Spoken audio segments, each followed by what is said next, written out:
What is up, folks? Happy Wednesday. I'm glad you all are enjoying the jams. Nico Jazz, Trap, Goaty, Space Hopper, Copter, Lurkers in chat, VOD viewers, everybody else, welcome.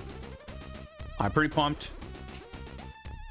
Both because we should hopefully, with some luck, be able to finally finish up James Bond 007 The Duel. But also because I only have to work 2 more days before I go on holiday, and I'm looking forward to that an awful lot. I'm also in the process, I can turn this down a little bit more. I'm also in the process of getting some help organized to take care of some stuff in my apartment to finally just get rid of a bunch of junk, basically, and finally make some more room to kind of realize my remodeling project. That's, I don't know, that's giving me a lot of energy. It's giving me a lot of excitement for everything improving with my general quality of life, with my living space being a little more organized and just better in general. What's up, Mule? The next James Bond move has him looking after a little girl with formula cells. I don't know. I guess we'll see what the next James Bond cinematic adventure will have in store. But until then, we have plenty of James Bond virtual computational adventures to worry about. Geneva Lee has rated with 79 viewers. We're rating Raidlini.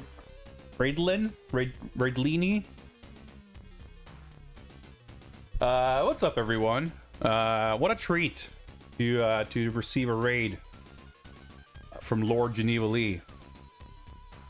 Welcome, everybody. I was just a little caught off guard. Welcome. I'm sure most of you might be new here because I don't feel like you ever get to raid me, so that's nice. What's up, everyone? I'm Jiggy. I'm from Sweden. I collect a bunch of crap, as you might be able to see there. I collect a lot of old Japanese video games. I have a bunch of consoles sitting over here, and I play games and do stuff. You'll have to go work, but you leave a lurk. Before you do, let me just real quick show off my Gundam Ophrith, which I actually, the model itself, I guess I finished a while back, but I did finish up the little equipment there, the shield and the gun, while I was watching your stream. And I may or may not have ordered like an additional 6 Gundam model kits on Amazon Prime Day. Who can say? It may or may not have happened. I like building model kits, and I collect action figures, and I do a little bit of whatever strikes my mood. I'm also currently in the midst of a little project I like to call Games Bond, in which I play every James Bond 007 video game in chronological order. And today we are making our 4th, I think, attempt at finally finishing James Bond 007 The Duel for the Sega Master System. It's a really cool game, and we made it to the final stage like for the last 2 streams, I think. But we now have a strategy, we have the knowledge. All we got to do is stay focused, and we should be able to finish the game. But before we jump into it, why don't we set the stage?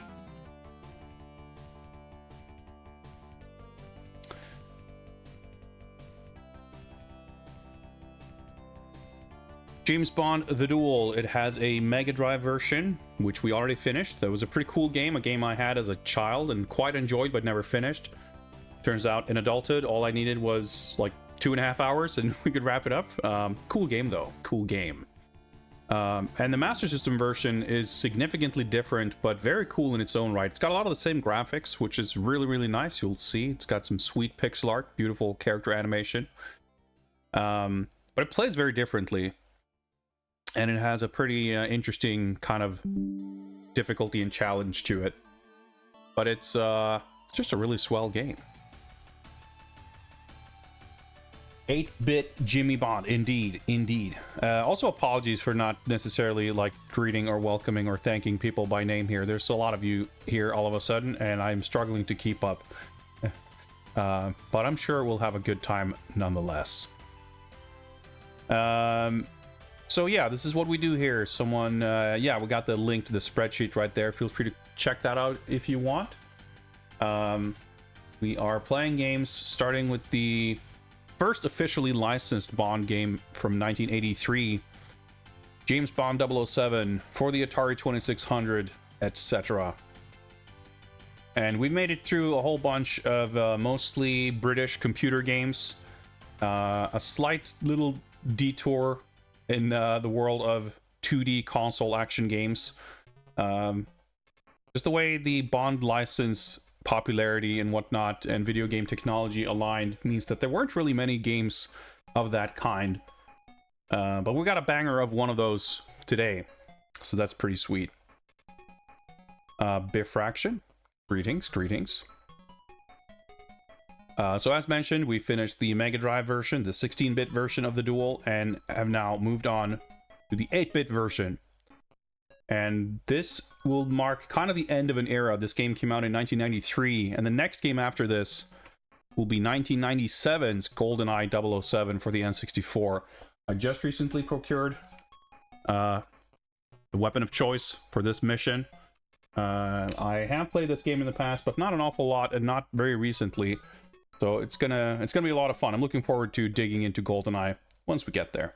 And of course, following GoldenEye, there's going to be a whole slew of first-person shooters and 3D action games, and a lot of mobile games as it happens. And that's going to be exciting. It's going to be exciting. In addition to these regular numbered missions, we also have a couple of secret bonus missions. The way this works is through the means of the Q Branch Research Funding Initiative. All contributions to the channel in the form of bits, donations, subs, all that good stuff. We'll add the Q credits to the fund here, and once we reach our goal, we will unlock the next secret mission. And as you can see, we just recently, I guess you wouldn't be able to tell, but we have surpassed the current goal, and it just so happened that we did so by means of a whole bunch of simultaneous gift subs. So we're kind of overreaching here. But that means that we have unlocked secret mission number 3, which is 007 Car Chase for the Commodore 64, an unlicensed game from 1985, which we are most likely going to be checking out today. Because I do not expect that we will need the entirety of tonight's allotted time to finish the Duel, or at least I hope we won't. So if we finish the Duel with enough time, we will jump right into 007 Car Chase for the Commodore 64. And from my extremely limited time researching this game, I don't think we're going to need an entire stream to explore what this game has to offer either. I think we're going to be able to take a fairly quick look at it. But it should be fun. It should be fun.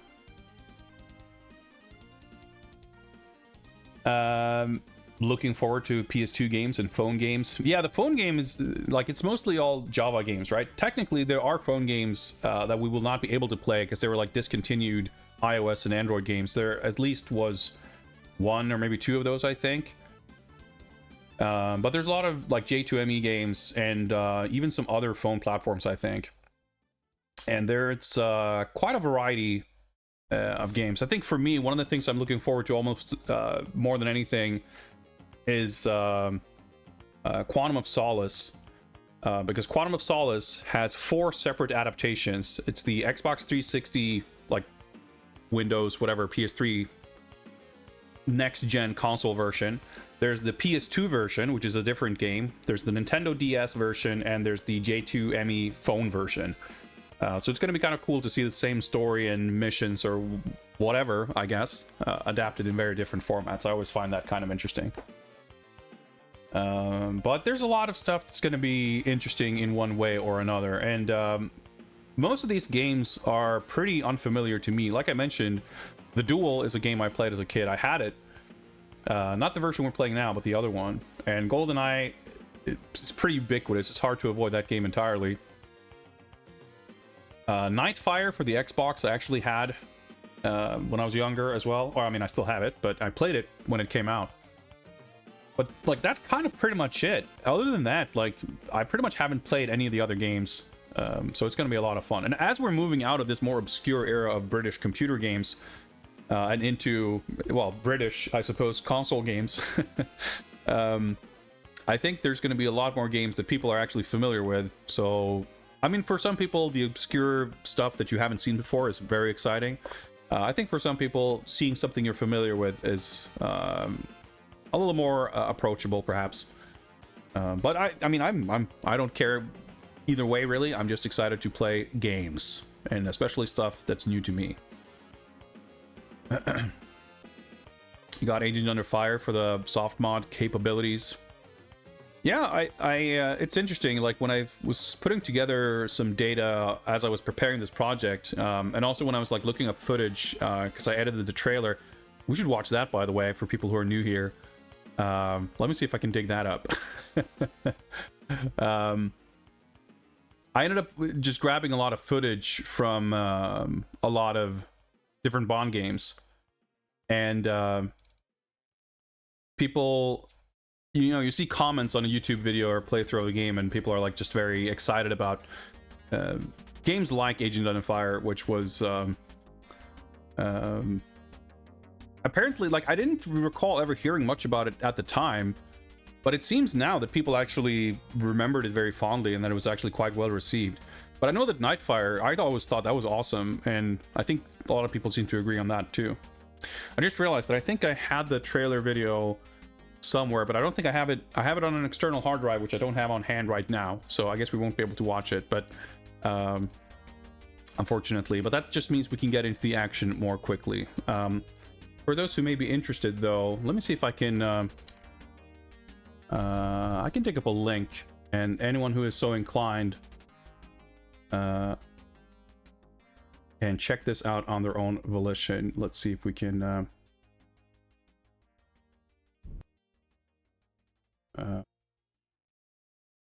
the playlist and everything there. I'm just gonna drop this in chat. Feel free to check that out if you are so inclined. Hopefully that link is not totally broken or anything. But anyway, I can't even speak. Car chase might await us later, but right now our task at hand is to complete James Bond 007 The Duel for the Sega Master System. And why don't we get to it?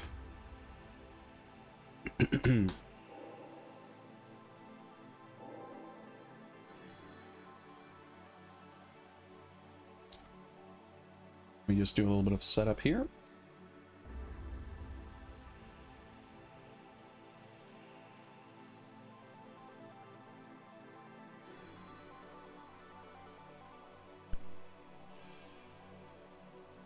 Rid of these jams. And if that works. There we go. I'm going to keep this obnoxious menu on screen just for a second because stuff gets weird. And I remembered to disable the system menu, so we should be good. Is this game a long one or just tough? It is not a long game, although for what it is, it's actually longer than you might expect. It's longer than the Mega Drive game. But it is a pretty challenging game. It's very much a game you have to learn. It's throwing a lot of challenges at you that you kind of gotta deal with and understand what happens, and then you have better odds of dealing with it better the next time. I guess is how I might phrase that. So we are playing the European version on my Japanese NTSC Mega Drive, which means that the game is technically running faster than intended, because we're running at an NTSC speed. And you can kind of tell that the music sounds a bit crazy. I am running this on a real Mega Drive using a EverDrive. The Mega Drive is, of course, fully backwards compatible with Master System software. But that's why we have this kind of version mismatch. There is a Brazilian release of this game, which is kind of optimized for NTSC, so it does run slower, which ostensibly is more correct. However, when I did some testing, I basically considered this to be the better playing version. Technically, the other version might have less sort of lag because the speed means that it doesn't have to slow down as much, because it's already kind of pre-slowed down, because there's a lot of slowdown in this. But overall, it just feels more sluggish and kind of lame, to be honest, so I prefer this version. The way the game works is we've got 4 missions with 3 levels each, and at the end of each level, at the end of each mission rather, we have to fight a boss. Or at least after the first 3 missions. The 4th mission ends with a escape sequence where you have to rescue hostages and escape a shuttle bay, and that's like the very final mission. And we've made it to the final mission several times, but never finished it. And part of the reason why is based on your performance in the game, essentially, rescued hostages and collected Q cases, you're allotted a different amount of time for the final mission. And it appears that if you game over and continue, the game will only count the hostages and cases after you continued. And basically every time I've ended up using a continue at the very, very end of the game. So I basically get to that final mission with no, hostages rescued, and I end up with too strict of a timer to be able to do it.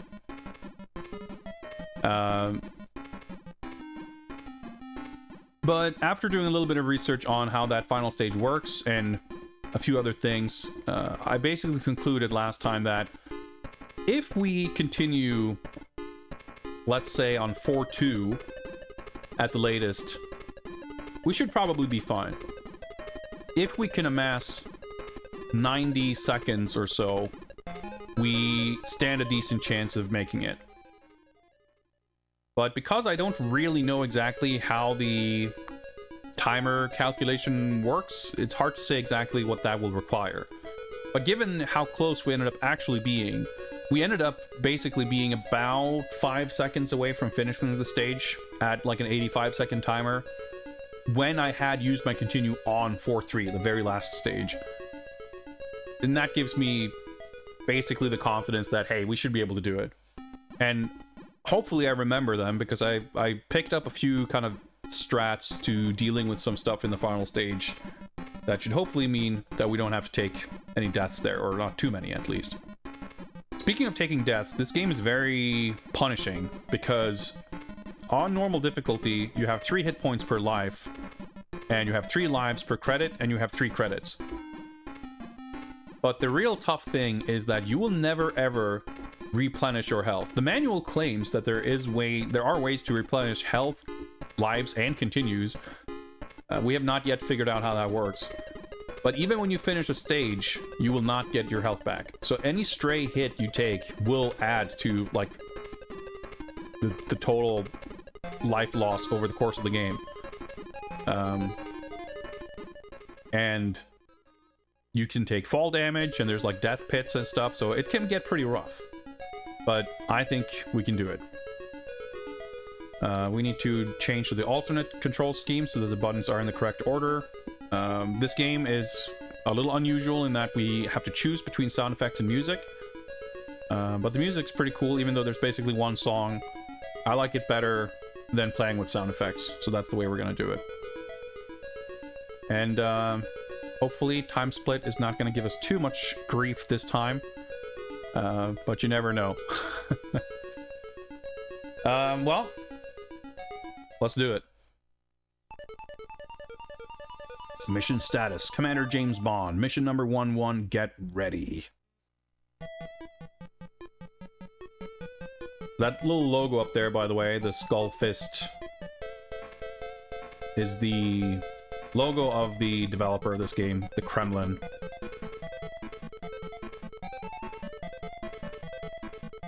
So these are the Q suitcases that we can collect. Oh, that's right. We need to... actually, yeah, let's pause the game. And swap to the grenades. The grenades... We're not going to need it now, but there's going to be parts later. I'm curious just to see how this works. If... Oh yeah, let's just jump over here.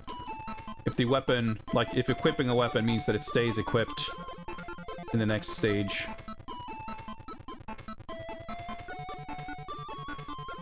Alright, that's a little scary, but just take it easy. We'll be fine.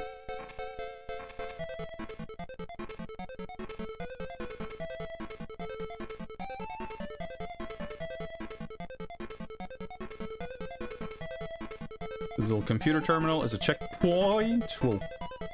So, one thing that's kind of weird... I'm just trying to collect a few extra points here. Actually, I guess we might lose time bonus from sitting around. These are robotic fish, by the way. The manual helpfully explains.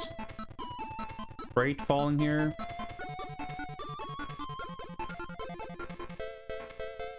There we go.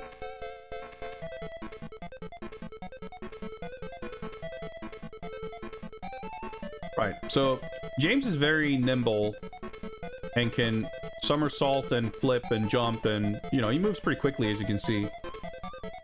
However, turning around, he has to do this fancy gun-tossing maneuver, which means that it takes, like, a good half a second or so to turn around.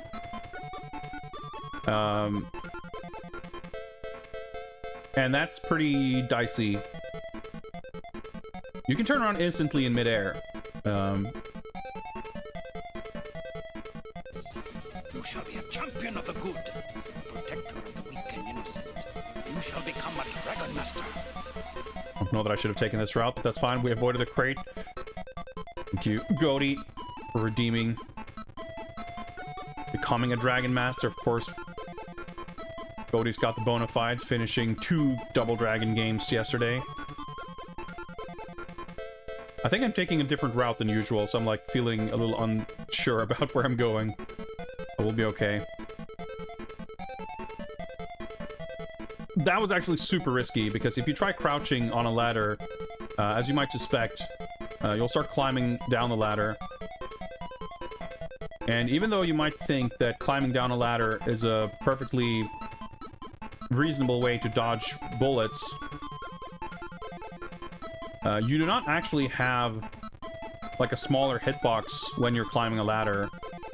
You can, like, in the beginning of this animation of him ducking down, even though physically he's crouching, your hitbox kind of remains at full height, so you can still get hurt. Conversely, hitting a down input while in the midst of, like, shooting your gun can, at least occasionally, result in crouching. Like, we've had bullets basically go right through Bond as we were crouching, even though the game didn't visually show him crouch just yet. Alright, well, we did stage 1 correctly, at least. Oh, that's so cool, the way it, like, transitions like this. We're right at the same spot. Whoa! Okay. I wasn't sure if I'd get him, but I guess bullets do not travel beyond the borders of the screen. I think there's hostages in this stage. Yeah.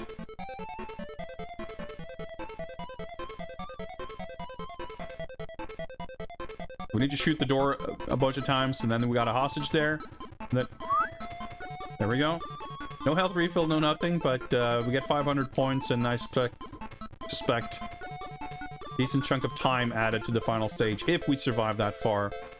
I think most likely we will use a continue somewhere on our way there.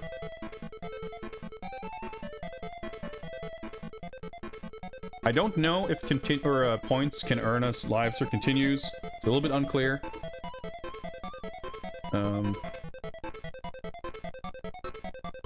Risky, but, you know, we might as well.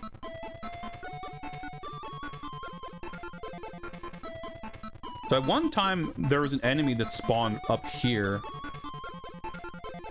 As you might be able to tell, enemies... Oh yeah, that's right, that guy can shoot. Enemies only kind of show up one at a time. At least the regular dudes. So depending on where they're spawning, it can kind of despawn other enemies.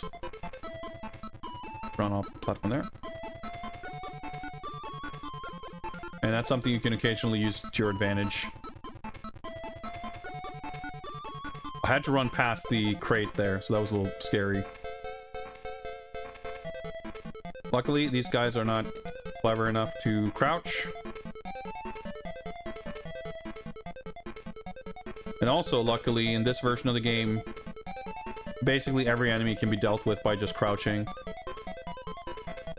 So the standard enemy dudes are different depending on which mission you're on. Got the sailors on the stage.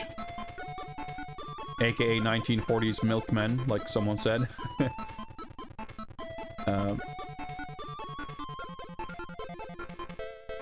On the jungle stage next, we got the commandos. On the artificial volcano cave level, we have what the manual refers to as firemen, but I guess they're like hazmat suit park rangers, so I'm not sure what they are exactly. And then we got scientists in the final stage. In the Mega Drive version, the so-called firemen, for some reason, fire bullets lower to the ground, so you can't actually crouch under them, which is a real issue in that game. Thankfully, that's not something we have to deal with here. Enemies in general are a little easier to deal with in this game. I would say the Mega Drive game is more... like, it's harder to sort of navigate the levels and the enemies, because Bond is a little more clunky to control, and enemies are generally a little more dangerous. But on the other hand, in that version, you actually get health refills. Unlike this one.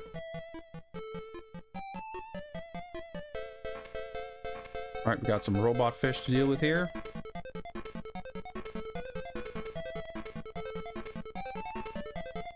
There we go. Gotta advance carefully here, because there's gonna be a dude coming around here pretty quickly.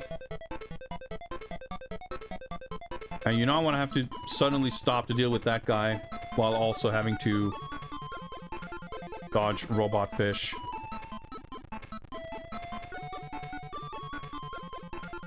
Actually, let me pause right now.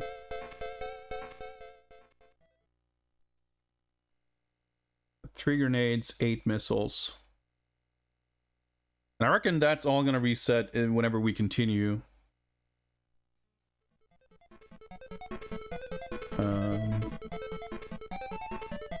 I think it's really in the later stages, and frankly mostly in stage 4,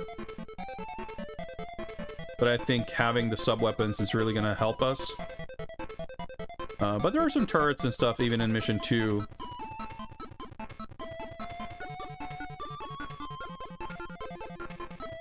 Where using the sub-weapons might make our life a little easier.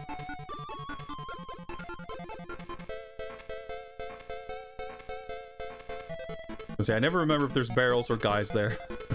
Luckily, crouching gunshot will take care of either. Yeah, you typically have to stop like in between here. Yeah. You can kind of tell, like, once there's like a small handful of moving objects on screen, the game is kind of struggling a little bit.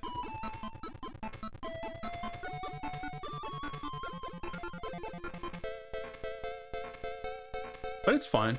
Like, there's not so much going on that the slowdown is going to cause, like, any real issues in terms of eating inputs or, like, screwing up your platforming or anything like that. At least not in my experience.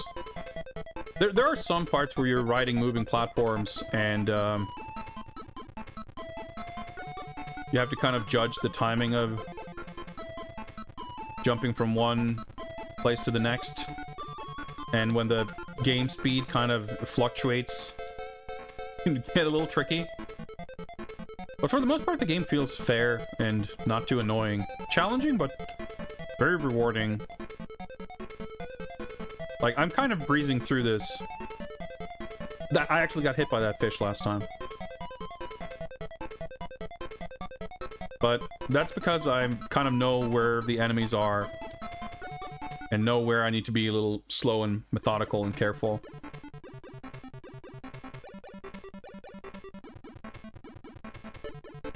Alright. It's actually really well played. So now we're at our first boss, which is maybe the hardest boss. It's the boss I'm most likely to screw up and take deaths.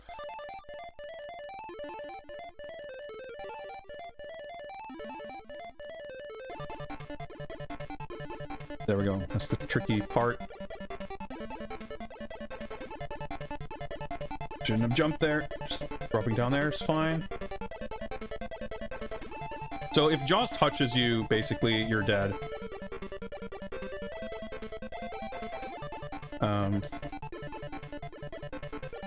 Like, you can overlap his sprite.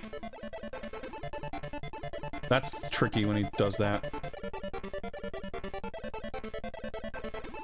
But if he is standing where you're standing, he's gonna choke you and toss you into the sharks. And that's an instant death. There's like no... You may notice that I don't have a health bar.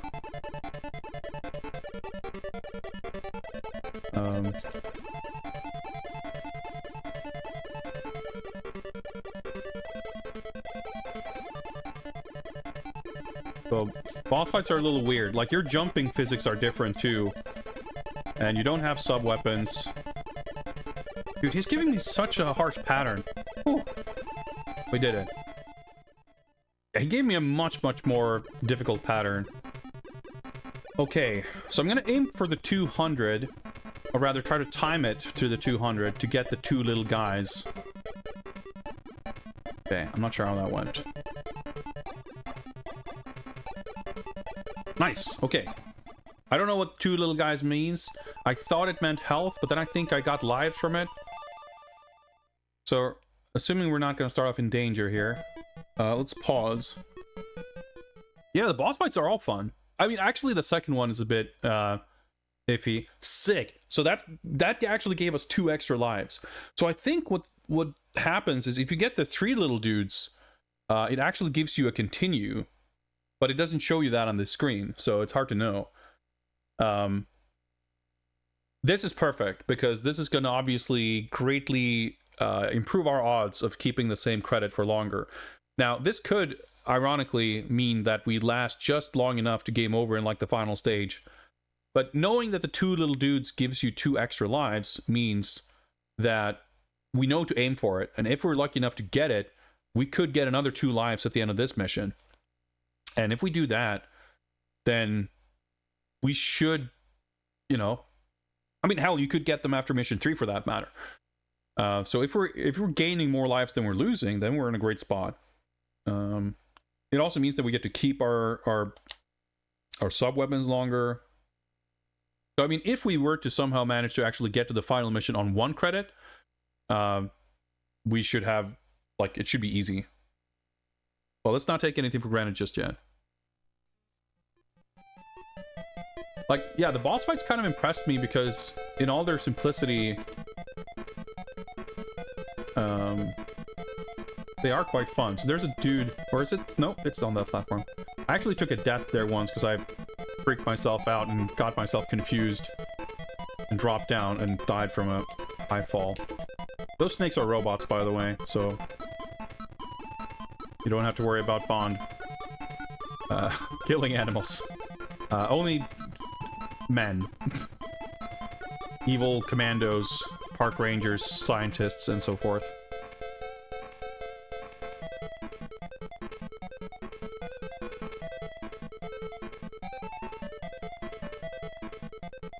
But yeah, this stage has a lot of platforming, and it's pretty fun. I would say Mission 2 is probably my favorite in general. Mission 3 and 4 are, they get a little nerve-wracking. Okay, that was actually close. This is the one where you do the most climbing and platforming, so... very on-brand for me, I suppose. Try, especially when it doesn't involve any great additional risk. I didn't see the snake. We should try to collect Q cases. Whoa, that was actually quite close.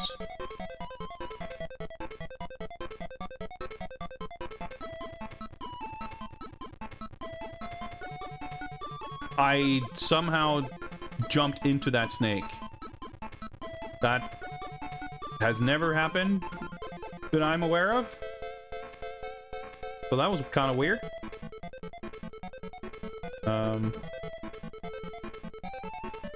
Statistically,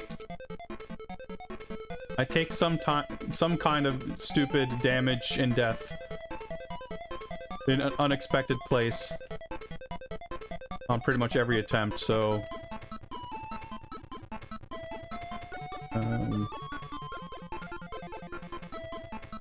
kind of is what it is. We can try to work around it. So you get less momentum if you jump from a standstill than if you do a running jump. Even if it doesn't do the flip sometimes. Kind of seems like, I don't know. Every now and again you get a weird little short jump like that and then you can get screwed over. Alright, so I want to make sure that these are both on screen so I can see when that fires. Turrets, let's jump up there. That's the end of this level.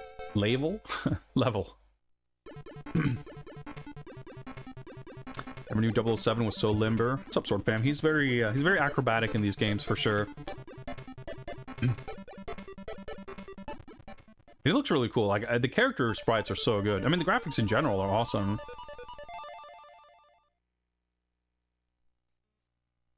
He's a pretty fun character to control. Like the animation is really good.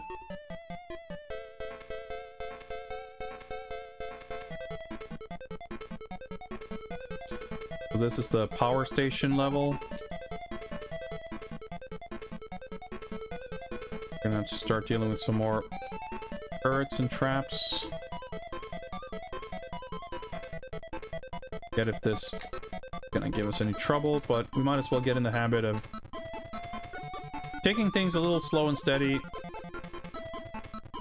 to minimize the risk of getting screwed over. Oh yeah, there's a turret down here on the ground, because I remember dropping down. Yeah.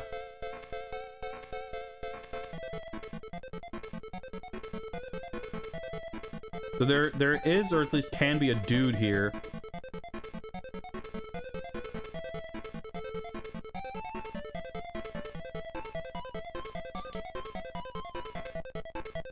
And obviously,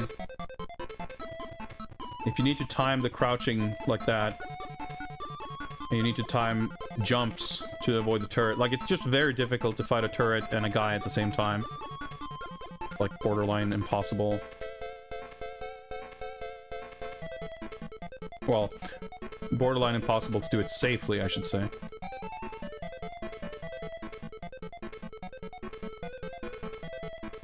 think there's a turret here? Yeah.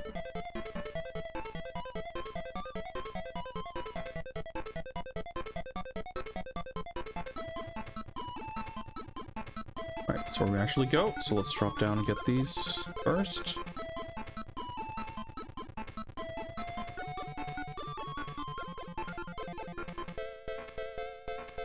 In this part I always get a little confused. I guess we just advance up here.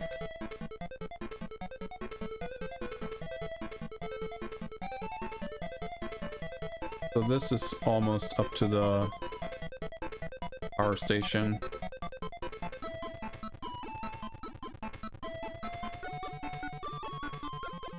It's gonna give us a little bit of grief from the other side if we don't take it out, so we can do that to save ourselves a little bit of trouble. We have a turret here? Nope. On this side, at least. I think the guy will eventually come back, but I'm always just impatient. But typically you can react. Right, so the screen lock here, that means we're at the... Right, so there's like a turret on the left here. Kind of a symmetrical fashion. But we took it out.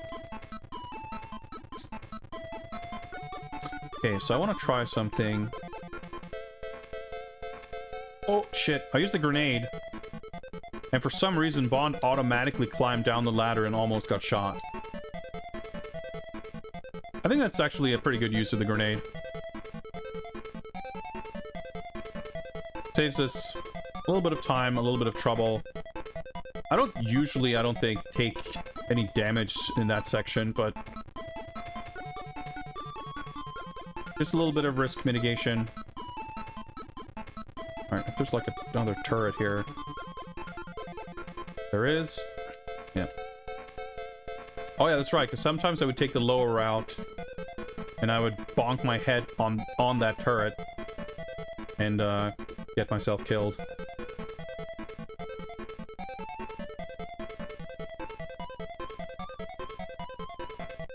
The exit is to the right, but... oh, screw it. I was gonna say, I don't want to start running and then get shot in the back or something. But there we go. Took one weird snake damage. Otherwise, pretty smooth progress. So that's 2-2 completed, and we're heading into 2-3.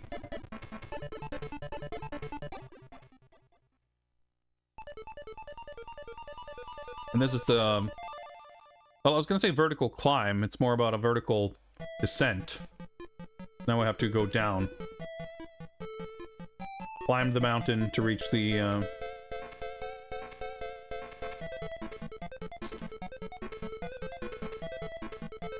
to reach the power station. And now we have to go back down again. Snake. Alright, that beginning part gave me some trouble before, but I think I basically halfway memorized how to do it. Wait for the snake to shoot. This guy in the crotch, I guess. I always forget or miss that checkpoint. So you actually have to go down this side anyway.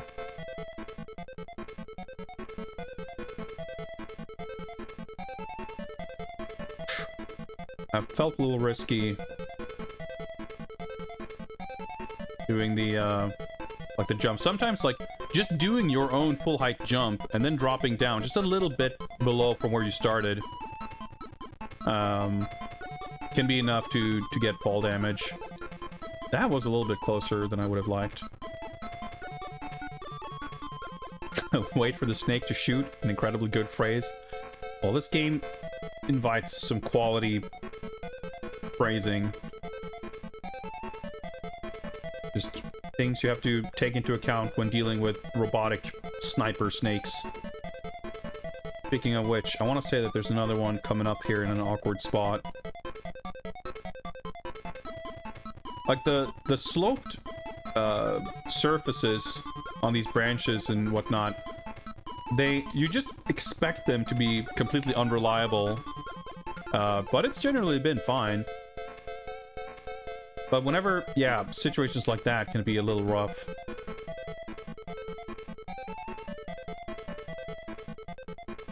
When it just means that things are sort of placed at uneven heights like that.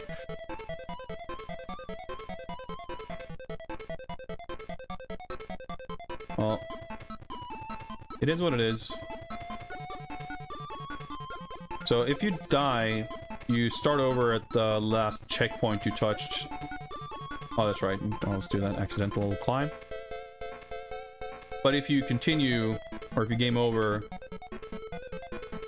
you start over at the beginning of the stage. Bastard leap snake. Just gonna stand there taunting me.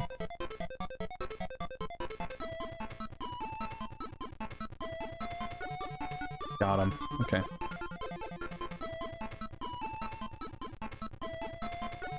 I hate jumping past that thing. That's so nerve-wracking. Fuck! Shouldn't have hesitated. But I wasn't sure if I was going to grab it. Ugh, that sucks.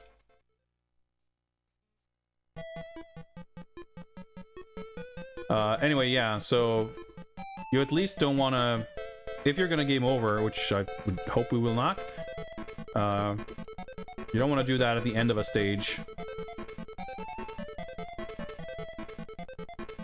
What's up, Kane Tane? Back for more Bond. James Bond never ends.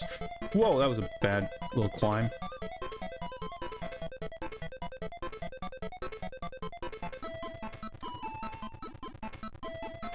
See, now I have to do this part again. Unspeakable horror awaits you. Itinerant soldier with the prime horrors. Thank you very much. Oh, I think I just despawned that bullet. A little bit weird. That's fine. Okay, you can do that. There we go.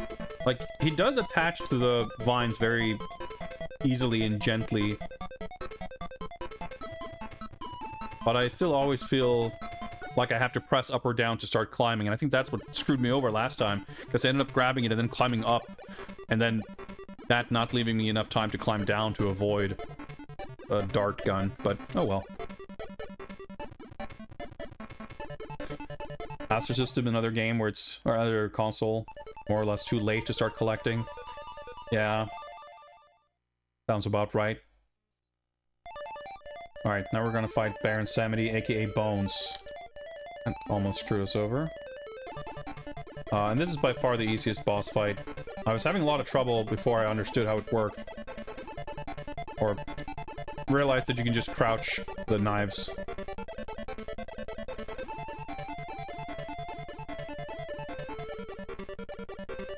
Like, the thing with Master System, I'm sure there, like, depends on what you're after, I guess. Like, I reckon there's probably some stuff...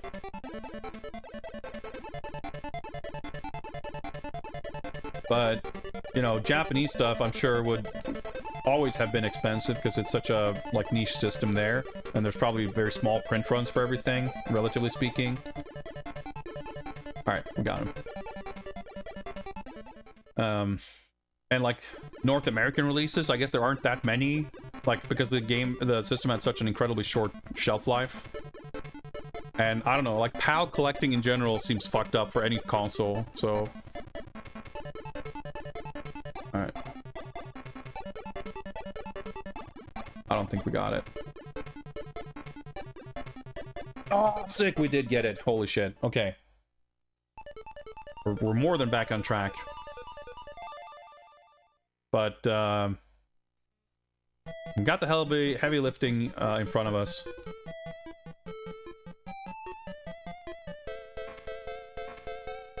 If you don't want to jump there. Yeah, these are the quote-unquote firemen. Geysers, which are like basically an obstacle that only appears in this level. That was dangerous.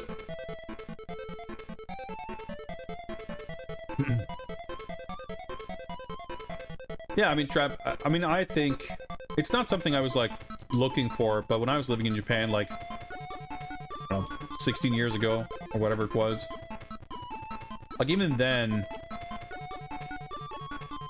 you know, Super Famicom and Saturn were the stuff that was like literally, like, you could barely give it away. Obviously they were expensive games, but like you still had countless games that were like 50 yen. And PlayStation, I'm sure, was similar, but I didn't pay too close attention to it. Mega Drive was always a bit more expensive, but not... I was still able to get a lot of good games for like 1,000 yen or less. I bought a lot of 100 yen Mega Drive games in excellent condition. But Famicom games had started becoming, like, expensive, or at least the market for them had started. Like, Famicom games had gone from being the stuff that people just unload to get rid of to something that people actually... To put it this way, Famicom games had started going from something people wanted to sell to something people wanted to buy. And I think that's the kind of transition that, obviously, like, the only people who have 90s games now are, by and large, not people who have been sitting on them since then. But in 2006, you know, people could have had games for 10 or 12 years. But if you've had them for like 25 years, it's a bit of a different thing. Or, you know, more likely it's stuff that people would have picked up later than that. So there's definitely this kind of gradual transition of that kind of thing, right? Where it's not like retro games started becoming popular across the board. Like Famicom games were definitely the first to sort of have that, like,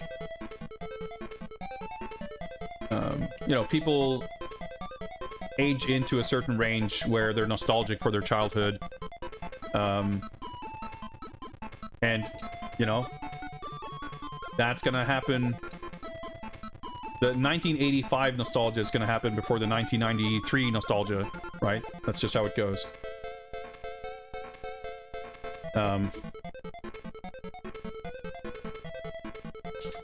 But I don't think it's necessarily a kind of linear progression. Like, it just, obviously, the way that kind of thing works, or how it happens, yeah, it's likely to be kind of samey between, like, Famicom and Super Famicom and PlayStation. But once you get to, like, the PS3 and the Wii, or the, whatever, 360, PS4, like, just the nature of games distribution, what's available, the less exciting nature of the physical artifact of the game and everything. It just, like, teleports back. That's a little funky sprite limit thing going on there, I guess.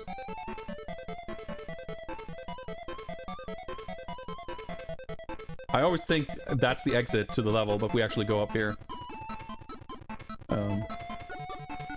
So I think it's fair to say that, like, yeah, we've probably run out of that kind of thing. Like, yeah, you can get...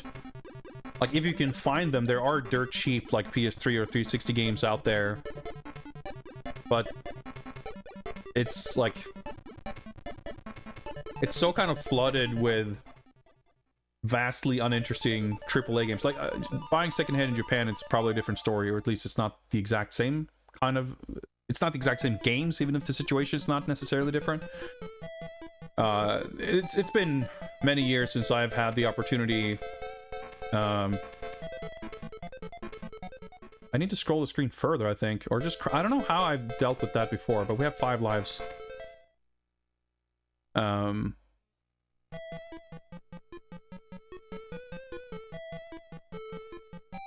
Yeah, okay. It's weird, because I don't remember this, like, being something that would usually get me killed until it started... Fucking hell. That one's on me. But it used to be, like, yeah, if there's, like...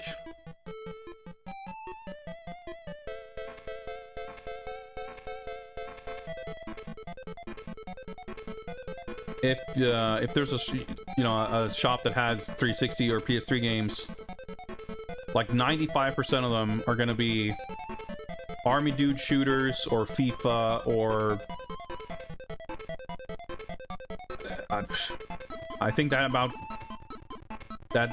accounts for most of it.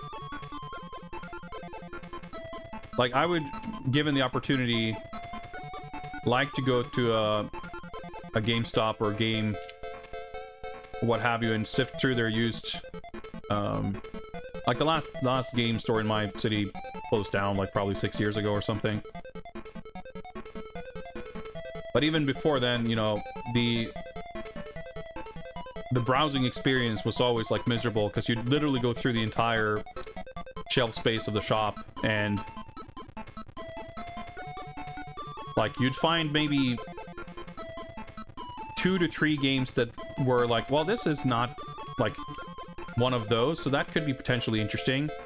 And most of them would be like 15 euros or something. It's like way more than you would want to spend on something just to buy it.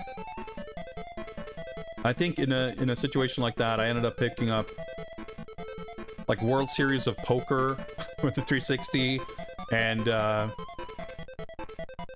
okay. I picked up Rock Revolution, the Konami music game, and something else. Like, it was just like scraping the bottom of the barrel, but I wanted to get something.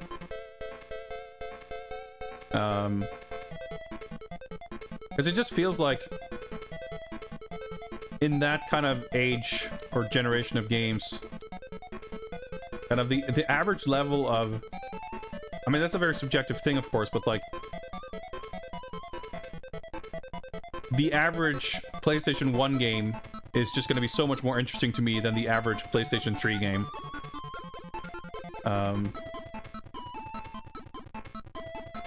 Yeah, when I was in 2014, I was working in Manchester quite a bit, and that was a completely different story because there were a bunch of game and CEX shops that I would like tour, and I bought probably, over the course of a cumulative couple of weeks, I bought probably 30 360 or PS3 games, because at that point, like with that level of, like, there were that many shops around, there were a lot of like 4 games for £20 deals and that kind of thing.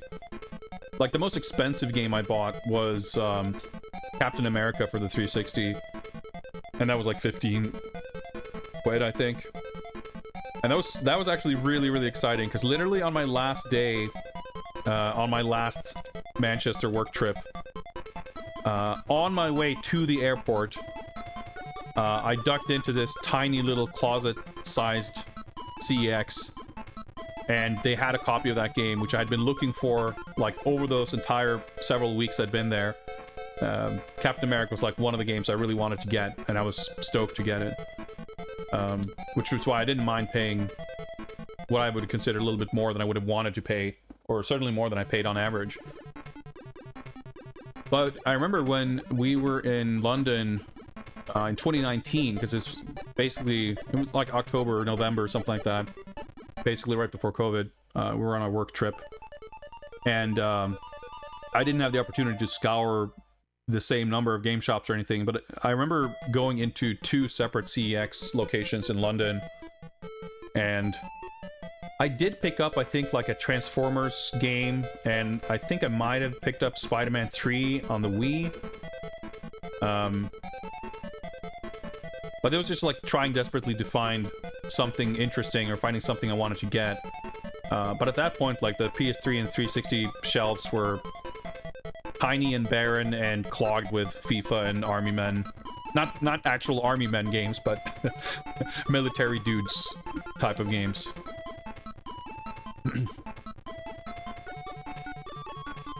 I still have some PS3 and 360 games I want to get, but it's like, I also kind of don't bother like hunting for that stuff. But yeah, it's hard to imagine, like, I mean, I guess it would be at this, well, maybe not. I was gonna say, it's hard to imagine wanting or like being excited or interesting to hunt for PS4 games in that way. I mean, I still pick up, or, still as if it's a regular occurrence, but like, I wouldn't be against picking up an Xbox One game or a PS4 game if it's something I legitimately want or I come across a good deal or what have you. But it doesn't happen that often, and it's not that interesting, and I was sort of stopping myself there saying that it wouldn't be something I would be, like, I wanted to say that it's, like, just the way we are, like, we're still sort of, like, the PS4 is still essentially current, so it would be different from, like, buying old stuff, but I had to stop myself because, like, well, when I did that, like, 360 PS3 bargain bin hunting in Manchester, I still got hit. Yeah, I realized that was extremely bad tactics on my part, being there on the elevator.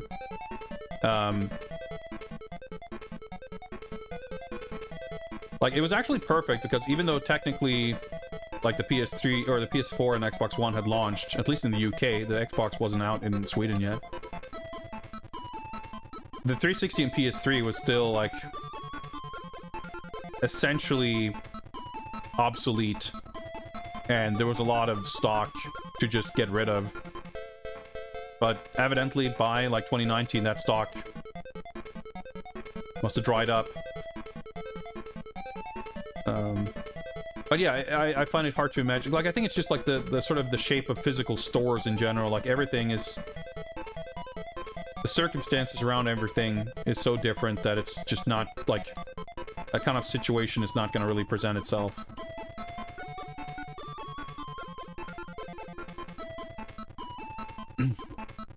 Yeah, I think it's also like... Because I've definitely spent some time getting some stuff on, like, eBay or the like, but... And it's like, you can still get stuff, and it's not, like, expensive. It's just that it might not have ever dropped down to those, like... You know, it's stuff like... Might have dropped down to maybe 12 euros, but not to, like, 4 euros. And of course, if you buy, like... Or want to buy a couple of dozen games, that's gonna add up. Or even not a matter of adding up. Like, it can be more of a question of... whether something hits that impulse purchase territory or not. Because definitely there's games that I picked up that I, like, really wanted to get. But a lot of the time, like, the World Series of Poker is not a game I was excited to get for ages. It's just an opportunity that presented itself. I was like, yeah, I'll pick this up, sure.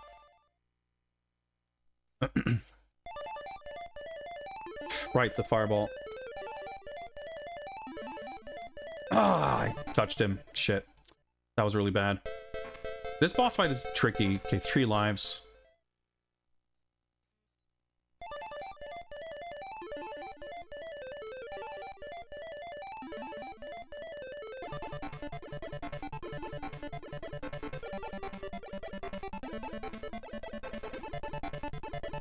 Okay, good.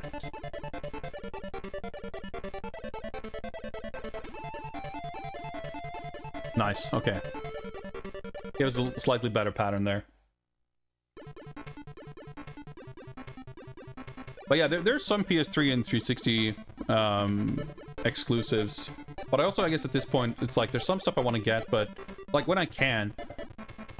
But I'm also a little bit resigned that to some stuff, it's like, well, I'm looking forward to kind of sinking my teeth into PS3 and 360 emulation at some point.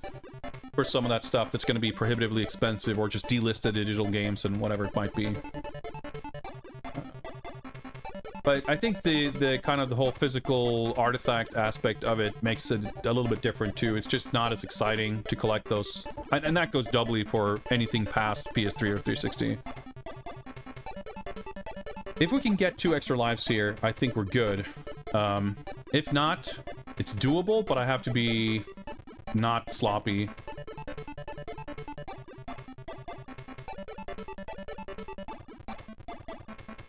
Did we get it? Nah, fuck. I thought we... Yeah, that didn't feel right. So we got 3 lives.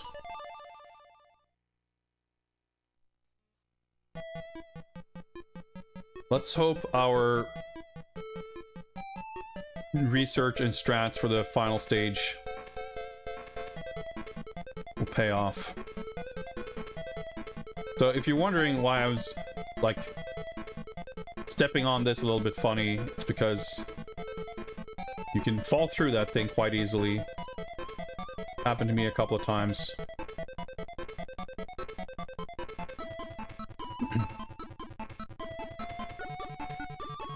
Yeah, it's funny, like, I ended up getting my Series X essentially at launch, before the end of 2020.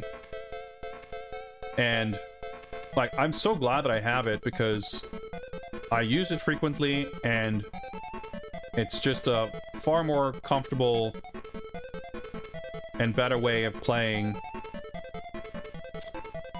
Okay, let me despawn that.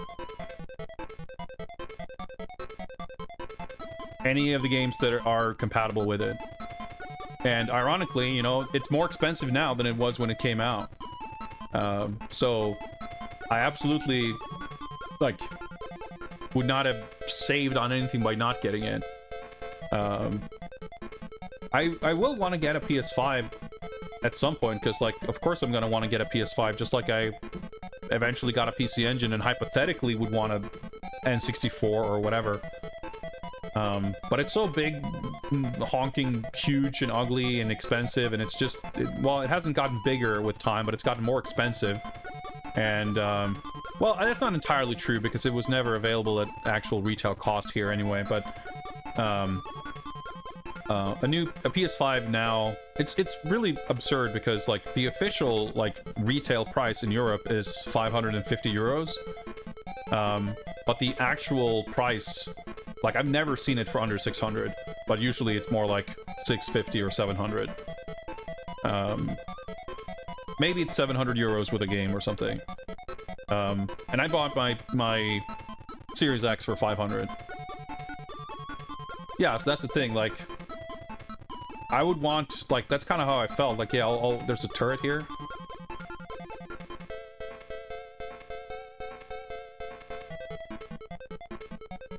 I'd rather get a smaller redesigned one, but you know, all the rumors suggest that the slim one will not have a disk drive, but there will be an external disk drive that you can get. So I'm like really curious how that's gonna like work out. But yeah, it actually, like, early on, the PS5 definitely had some more problems with, like, overheating and some weird, like, disk drive issues. Like, there were some weird, like, teething stuff where I never really heard any problems of that nature with the Series X, and I certainly never had any firsthand.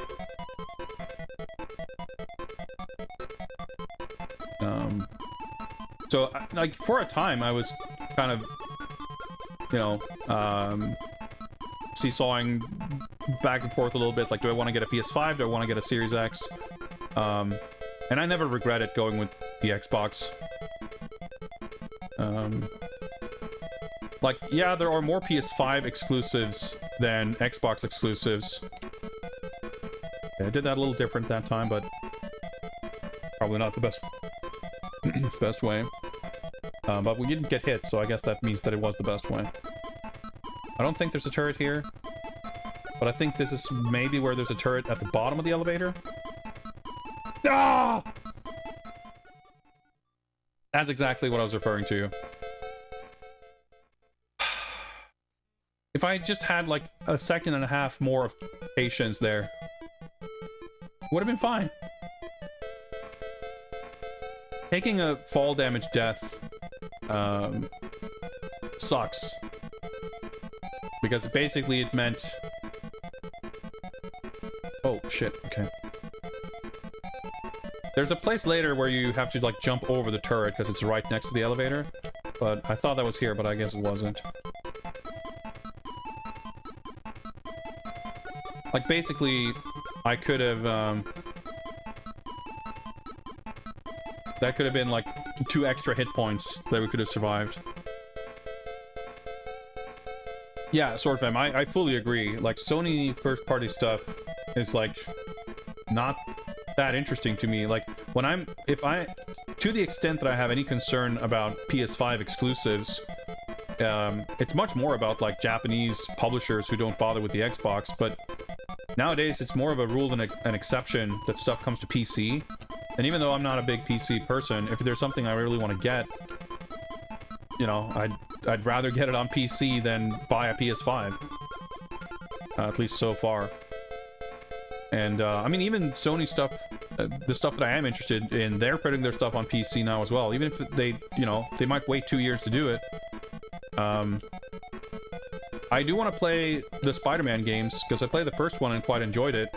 But I mean, I still haven't played Miles Morales, so maybe when Spider-Man 2 comes out, I'll finally, you know, I'll get Miles Morales and I'll play that and I enjoy it, and I'll feel like, you know what, in 2 years, you know, I can do another one of these, and then by that point, Spider-Man 2 is going to be out on PC. Yeah, I've got more than enough game to keep myself occupied in the meantime, that's for sure.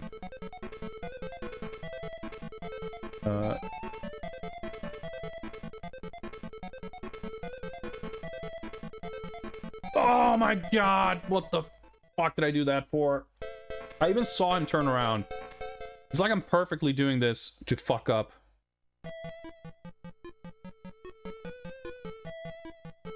And these stages are so long, too.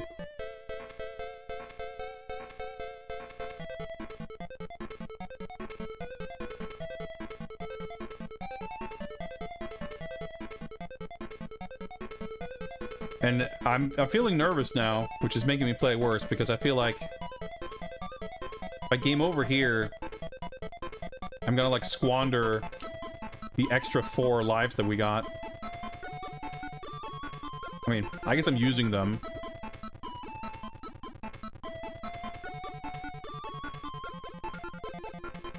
But yeah, this is I was feeling very unsure about navigating this area. I just, like, couldn't really remember the layout here.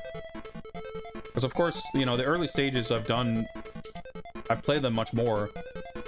So, stage 4 is, like, definitely pretty...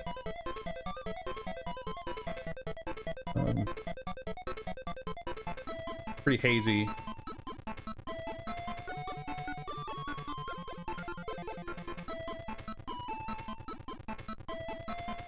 I just, like, I see the exact mistake I made, and I just feel really stupid for making it, because there's no good reason for it, frankly.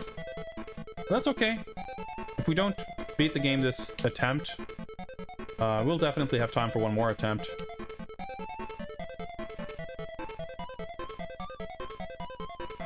And I mean, I took 2 really stupid deaths at the beginning of 3-1.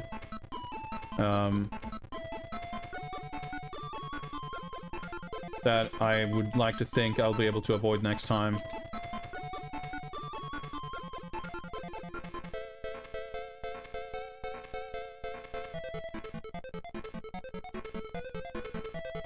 I'm kind of focused a little bit, though.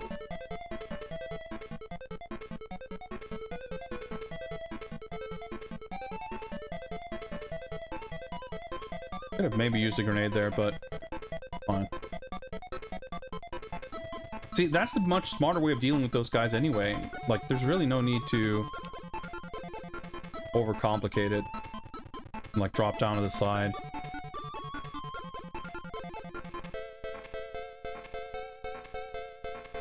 There's no way to force the scrolling up or down with the D-pad, which is something that is in the Mega Drive game and something that you kind of expect in games like this in general, I feel.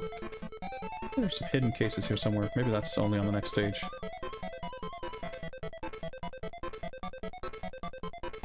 Yeah, I knew there was some turret stuff, but I think there's, like, in the next stage, we have the real turret gauntlet where there's, like, multiple levels.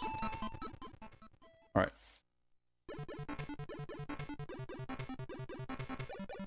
So that was... Fuck, you know what? I should have looked at my lives. It might have been a good idea to strategically game over there. No, okay, so this is 4-2. This is where we might want to strategically game over.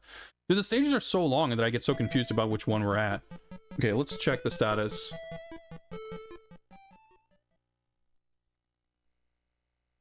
We're on 1 life. So, at this point, the likelihood of me making it through this stage and next without dying is, I don't want to say slim to none, but it's not great. Statistically, based on previous experience, it's not great. It's not impossible. But, you know, I know how to do the stage, but all it takes is one slip up. And there's probably going to be some stuff that it's like, oh yeah, shit, I forgot about this part. And, you know, maybe that means I take a hit, but it could also mean that I take a death. So let's put it another way. If I clear this stage and I game over on 4-3, we are sort of screwed on the final mission. If I make it through 4-2 and 4-3 on the same credit, we should, assuming that my understanding of the timer stuff is correct, we should have better odds. So I'm giving up the opportunity for a 1cc, but I think it's more likely we'll actually finish. So I was thinking, like, yeah, I can still play through the stage, and actually I should probably do that for a little bit, at least to like refresh my memory, because if there's some kind of gotcha moment that's going to get us here, it's better that it gets us on this credit than on next.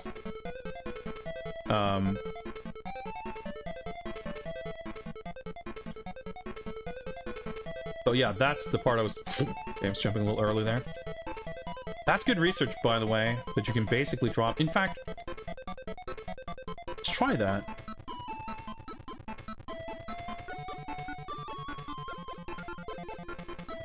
That's a safe drop. That's good to know.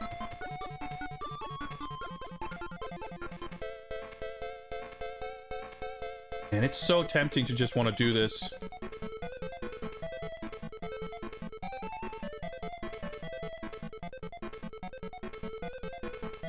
But it is going to... Yeah, see, those... The jet exhausts can definitely cause some problems.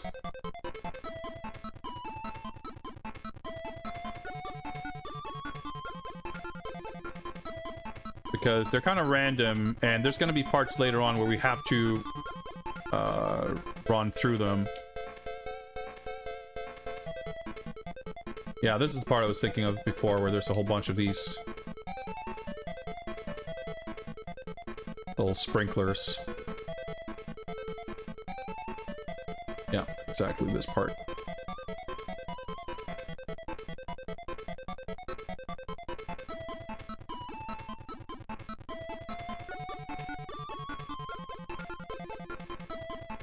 Making jumps like that up on a platform above you is like really satisfying. If only because in the Mega Drive version, you basically cannot do that. Just the way the sort of collision works versus his the way the sprite is drawn. Alright, I'm gonna take a death here, because I'm not sure, we might be relatively close to the stage, and I don't want to actually complete the stage. Like, in the Mega Drive version, you need to have, like, a substantial amount of clearance underneath Bond's feet to be able to land on a platform like that. But in this game, if you're, like, reasonably above it, you'll just land on it. Alright. So this is the real attempt.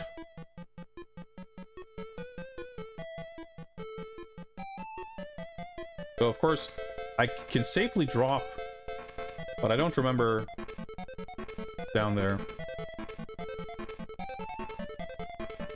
Jump too soon. See, that's the kind of slop that we need a little bit of buffer for. I want to say that... Yeah, there we go. And actually, every single Q case could conceivably be important here. I hesitated when I should have just jumped. That's going to be our final mission strat, too. Save time by not engaging with enemies. Just Resident Evil it, and just... Well, I guess you don't jump over zombies in that game, but you... you avoid combat to save time. And resources, I guess, in that case, but... Time is our most precious resource in the final level. Hey, now, Zetsubara, you're free to play this game any way you want, and I'll play this game the way I want, okay?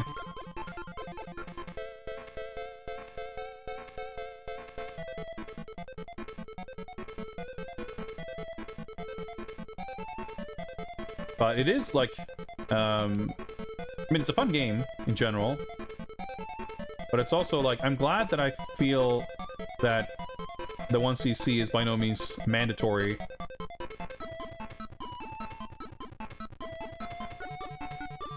But it's kind of satisfying to know that if you manage to get the slot machine down well enough,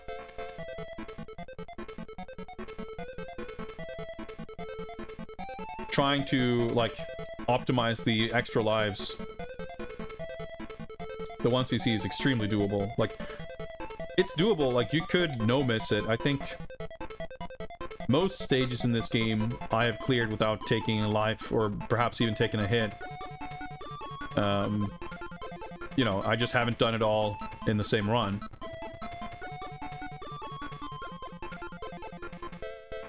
But if you get those extra lives, it just affords you this buffer of slop. Where you can still be okay. Yeah, especially now that we've continued.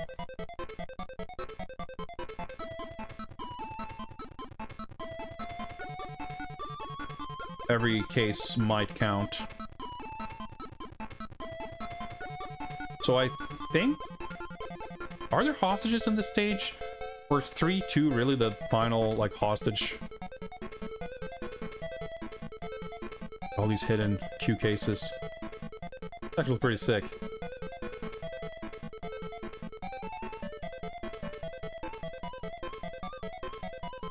Here we go. Okay, we need a little more slowdown.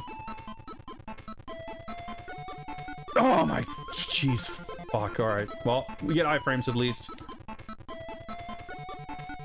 Yeah, that's a little bit of a crapshoot. Alright, it's the end of the stage at least. So there are no hostages on this stage either. Man, 3-2 might be the last place you do get hostages. Because I've never been able to bring any hostages with me to that timer tally for the final mission.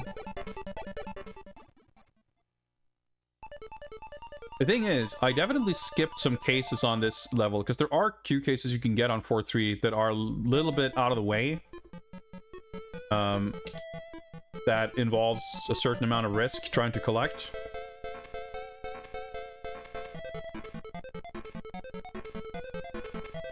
That could be dangerous. Yeah, I just realized I was standing on the elevator.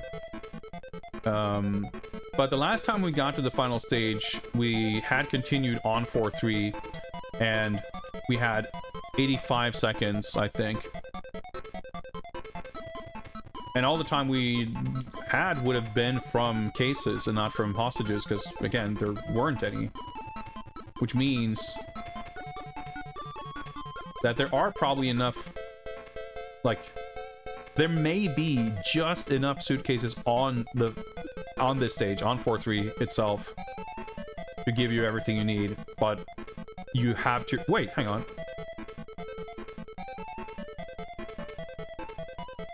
What am I standing on? Okay, I thought maybe there was some, like, secret I could climb all the way up or something, but that was weird.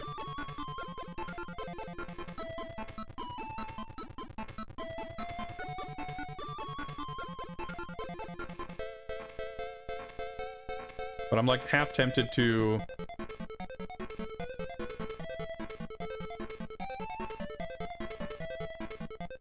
try to see if I can collect some of those extra cases. Apologies if I'm struggling to construct full sentences, because I'm a little bit nervous.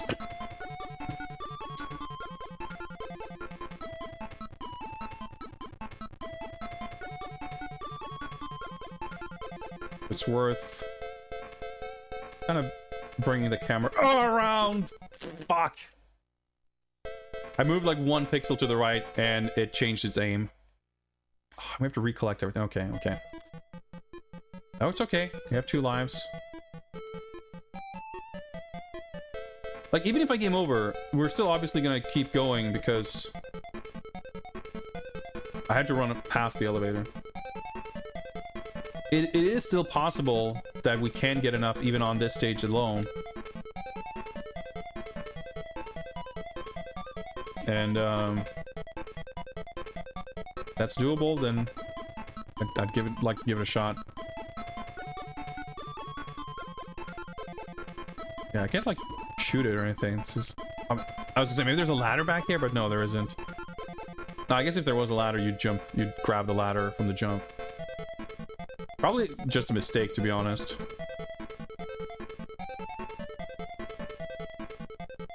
That was a little bit close.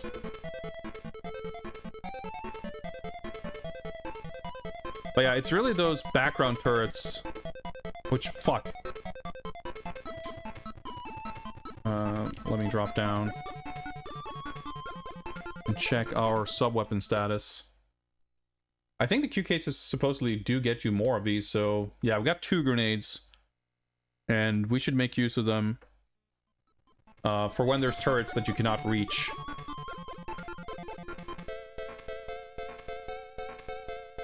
Even here, honestly, I'm more concerned with being safe than being fast right now. So I'm going to swap to the missiles. And this might be dangerous. There we go.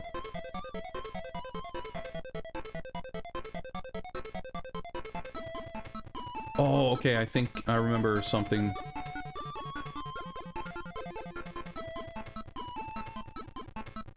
That thing is gonna... Okay, I think it'd be okay. We can leave that one.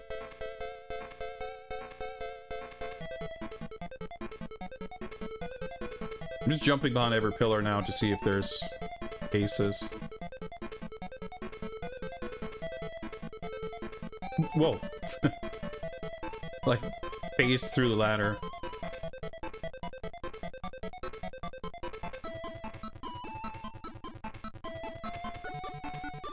And hit that. Well, actually...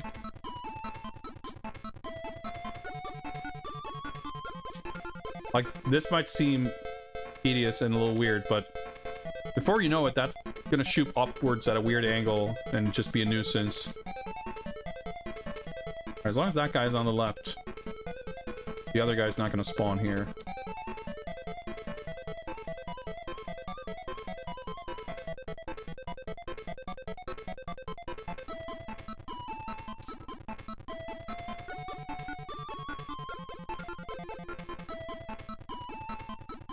I think I might actually...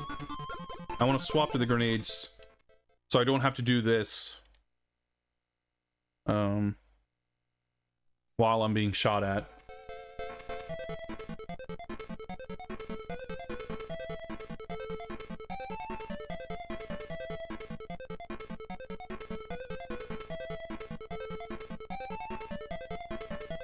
Like, I've got plenty of time there.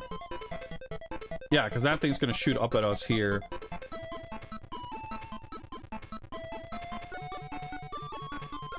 And even though that, like, you can have the turret shoot up at you, and you can stand in a spot where you're safe from both the turret and from the flames. Fuck. Okay.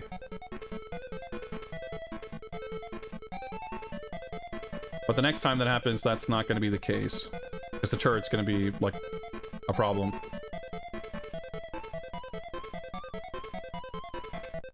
So at least we learn that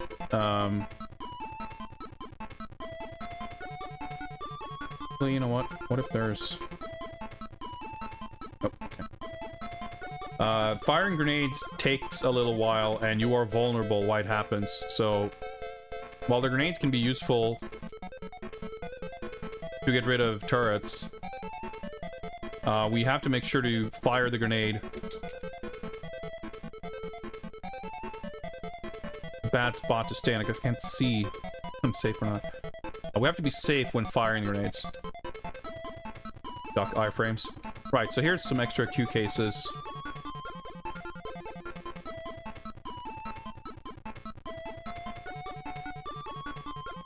That's right, you can't slide down the pole, so I forgot.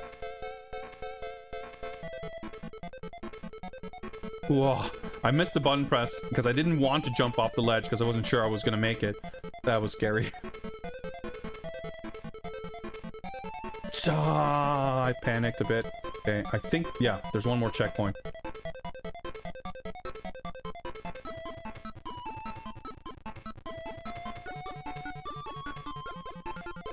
Like, these extra...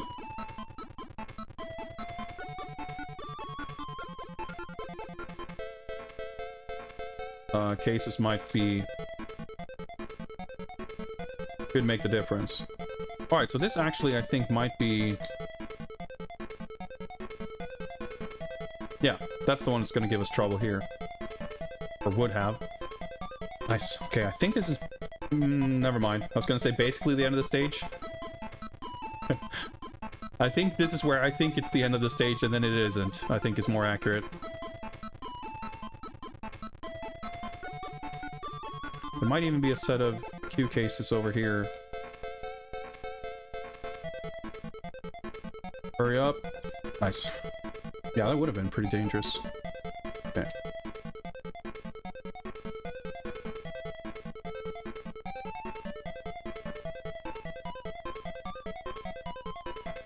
I want to get up close there, so you're safe.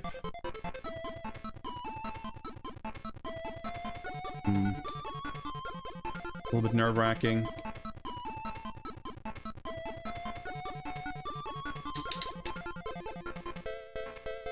Like, there's a bit of a delay when you're playing the animation of him crouching down. Like, you have to wait for him to fully crouch before you can fire the gun. So there's kind of a rhythm and cadence to... Jumped onto the pole. Doing that correctly. So I think there's a dude down here.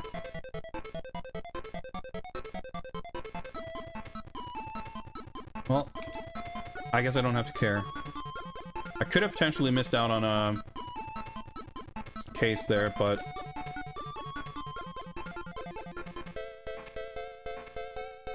I'll take that risk. Dude, oh, okay. I was gonna say, what happened to those bullets? Yeah, they went off screen. Or projectiles. I guess they're not bullets.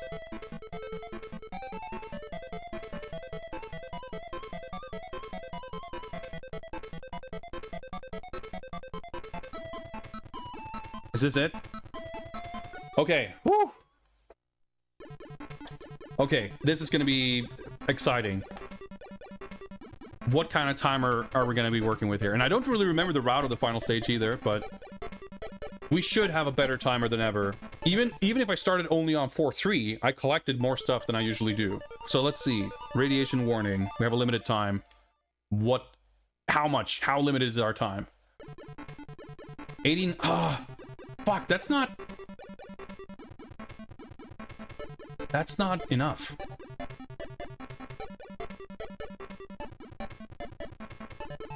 How? Okay, I'm so confused right now. That's like nowhere near enough.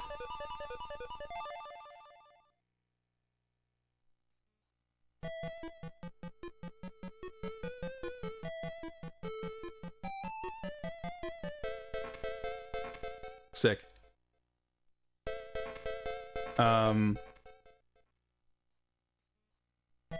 Oh, we should use the fucking missiles on the hostage doors.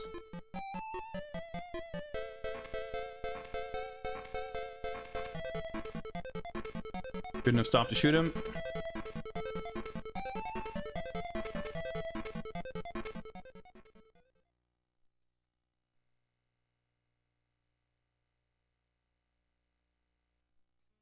I'll equip this and then we'll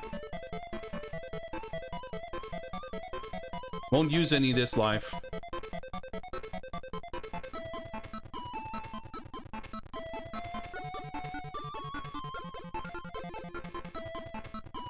Almost. Yeah, getting shot wastes so much time.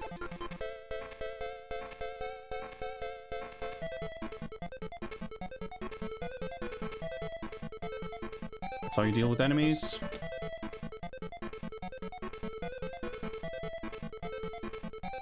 I'm going up there. Okay, so I must have... Wait, what the... No, this is the... Yeah, ran out of time. Okay, okay. Yeah, I got mixed up about the level layout. But I'm confused. Like, getting more time on easy would have made sense. But... I'm sure we got like 85 something when I was playing on normal. I'm definitely confused.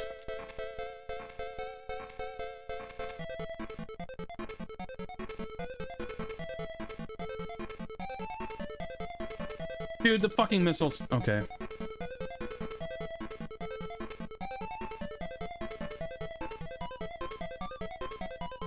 Do the missiles not work on this?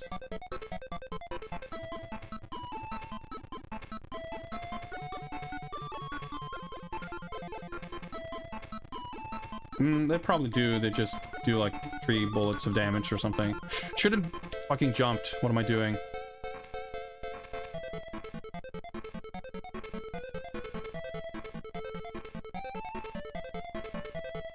It's the ladder.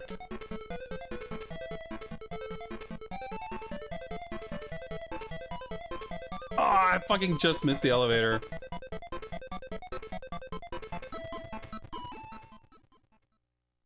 I wonder if you can even make that elevator jump. Okay, we're out of missiles. Fuck. I already fucked up.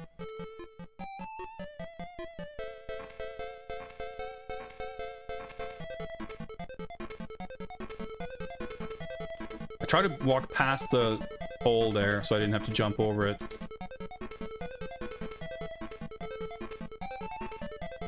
Or jump through it, or whatever.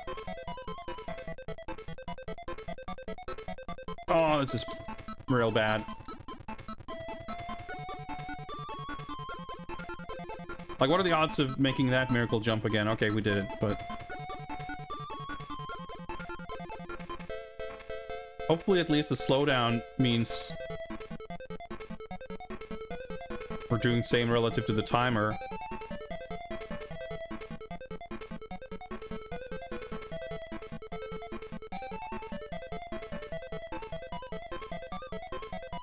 Yeah, we made it here with like 1 second. I don't know. I think you might have to wait for that elevator loop, which means you need like another 5 seconds. Wait, I think we got a refill on missiles, maybe?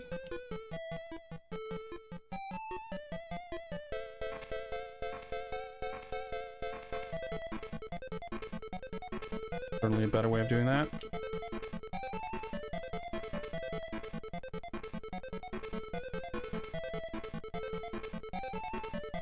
I think I need to go up here. No, I need to fucking go down here. But, okay, I think I realized something. I think I can just do this. Yeah. I didn't mean to jump. That was supposed to be a missile. But let's not waste more of them at this point, I guess. Yeah, that would definitely save us a few seconds. I mean, we wasted them anyway this time.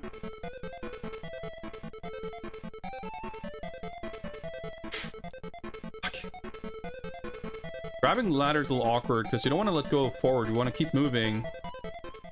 Yeah, I just got shot. But if you keep pushing forward... is that it? Or do I have one more continue? That might have been it. That was it. Fuck. Okay, but we did some important routing information.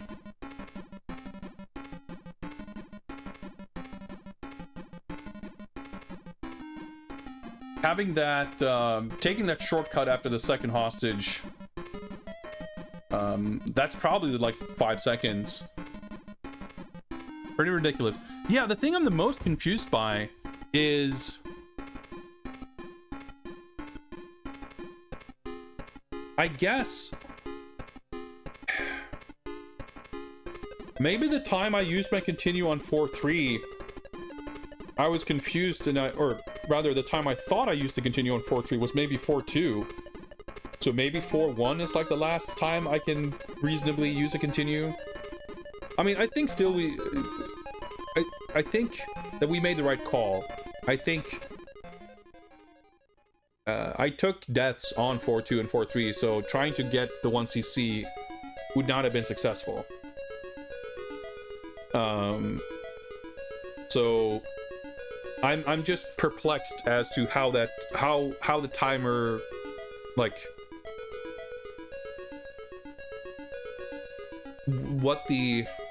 It's like, when you see the tally thing before the final level, it starts on 5 seconds, then it points at 0 hostages and increases 5 to 12, so you get 7 seconds of bonus time for 0 hostages, and then for 89 cases I think I had,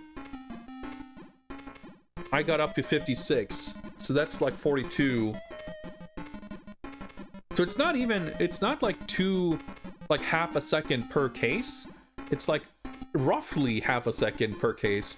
42 seconds for 89 cases. No, wait, hang on.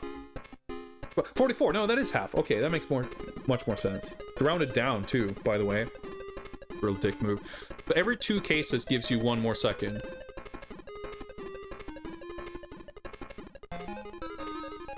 But now I'm like, how the fuck did I have 85 seconds? Well, I suppose on easy, it's possible that each case gives you 3 seconds. Or, not each case give you 3, but like... 1 case gives you 1 second. And if that's the case, I can't imagine what it's like on hard. It's gotta be ridiculous. But I suppose, even if hard is like 3 cases for 1 second, you would still have a lot more if you properly 1cc the game, so I guess that would work. Ain't easy being Bond. Just about sums it up, yeah.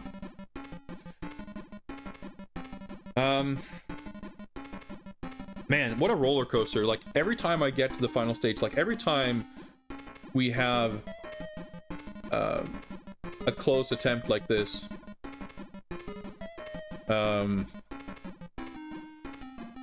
my, like, my perception on this game changes. Like, I think I have everything worked out, and then we do another run, and it's like, huh? Wait, what? What just happened? How does this work?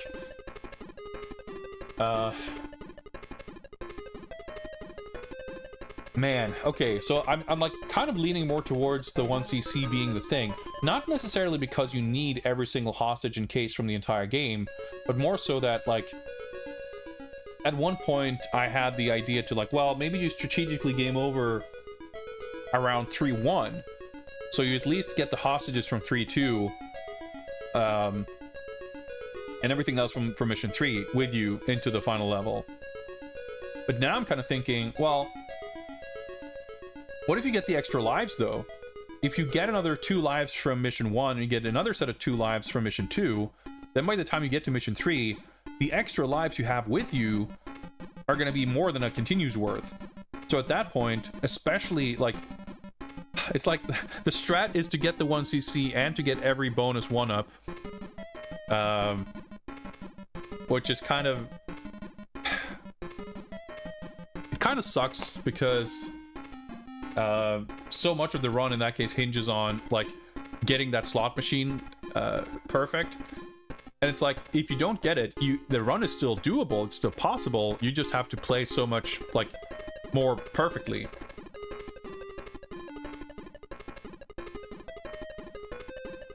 But I mean, we got to mission 4. We got to 4-2 on our first credit. With 4 extra lives, granted. But hey, we got it. Like, we know what we're aiming for, and we got a strat, and whenever we didn't get those lives, we got very close. Obviously, close doesn't mean anything.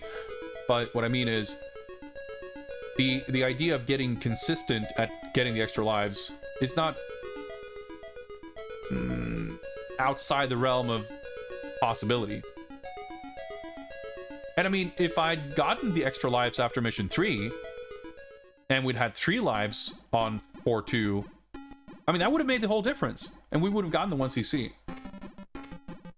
So now I'm kind of tempted to... This is what makes it rough, because, like, if the slot machine was mandatory, then I could just reset after failing it after stage 1. But if we finish stage 1 and I don't get the 1-ups, I'm still going to be like, well, we have 2 more chances. At the end of the day, like, we still basically have to do the full run before we know if it's a good, viable run or not.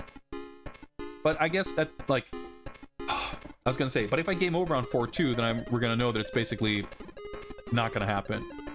But as I say that, it's like, well, I kind of figured out that shortcut at the very end now. And maybe with that shortcut, 56, 60 seconds is enough. And even if it isn't, it would be nice to know, like, just getting a little bit of practice to perfecting that final stage is probably still worth it. We get to do at least 1 more run, and maybe if it goes dog shit and we abort it, we can do 1 more after that. But otherwise, like, yeah, it's about, you know, more than an hour, I guess. Well, we're spending time chit-chatting and whatever else, but... I think I got, like, pretty good grip on 4-3 now, actually. So that was warm-up, and the next run's going to be the run. Although, if we don't get any 1-ups, it's going to be very strict. I'm going to take a short break. When I return, we'll give this one more shot.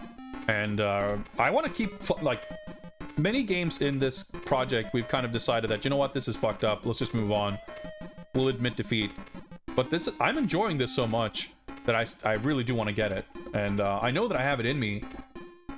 It might just take a few more attempts. Bond struggle continues. It does, but it is it is an enjoyable struggle. It's a fun game. I'm liking this game a lot, for sure. The Mega Drive game is charming in its own way, and I enjoy that. And we ended up getting the 1cc. Actually, that game was sort of not exactly forced 1cc, but you kind of needed those grenades with you to the final boss, and yeah, I can't recall, but I think I 1cc'd it. Anyway, they're both cool games, but I think that the level of difficulty and challenge of this is a little more interesting, and this is a longer game for that matter. In any case, I shall take a short break, and I'll be back in a couple of minutes, newly refreshed, and we'll make one more attempt at this. See you guys in a little bit.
All right.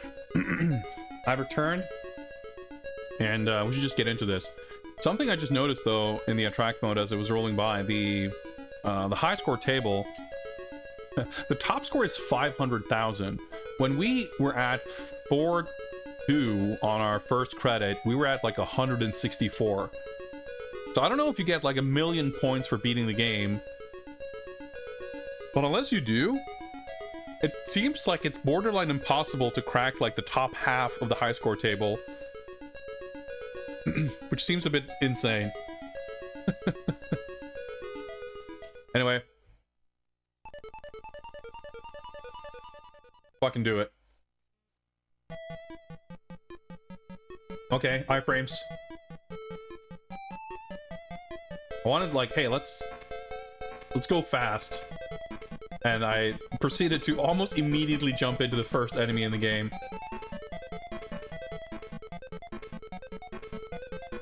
Dude's here, so I guess we can just do that.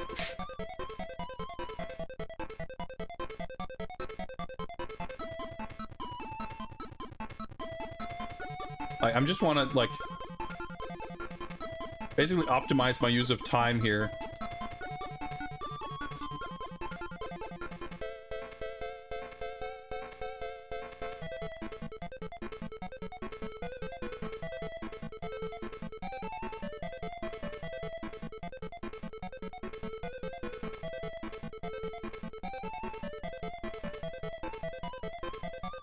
Sure, there's probably some faster way to get past some of those crates and stuff, but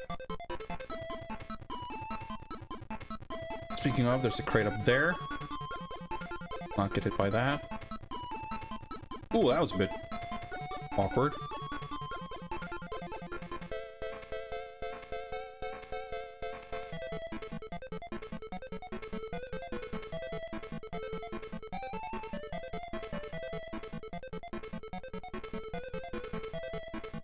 I try and go a little faster than usual.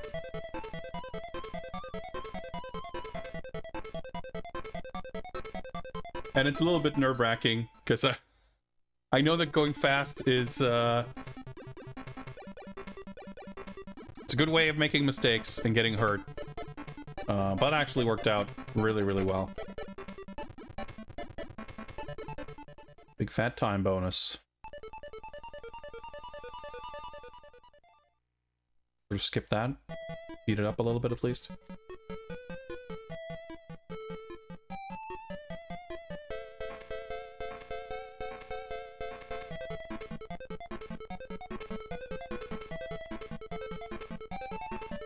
It made it a little dicey when you have a lot of overlapping sprites and you don't see where enemy bullets are, for example. But this is kind of an interesting thought too, that's like, oh yeah, there's a bunch of hostages in this stage, which I can only assume, given that there's way fewer of them than there are cases, that the hostages are going to give you a bigger time bonus in the final stage. But clearly, it doesn't carry over if you game over. So it's like, if you want to optimize, like, time-wise, do you skip them because you expect, or maybe perhaps even plan to game over later in this game? I don't know. It's a perfectly bad spot to be standing.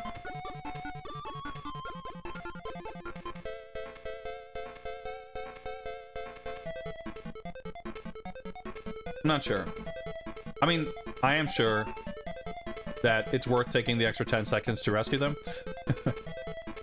But it's more about, it's a little tedious. It's like, well, what if I don't even get anything out of it? I'm sure the jumping strat to bypass enemies is worth doing in other places than just the final mission.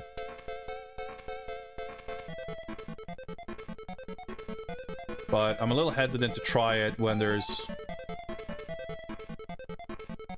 obstacles and dangers, or even just like jumping into ladders and weird shit happening.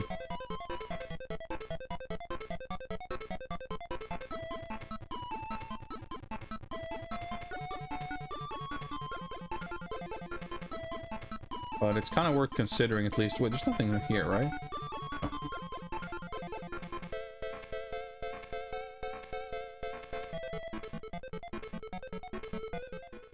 Slide down there. And the coolest part is when if you slide down the ladder to finish the stage, he starts sliding at the beginning of the next stage, even if you don't press anything.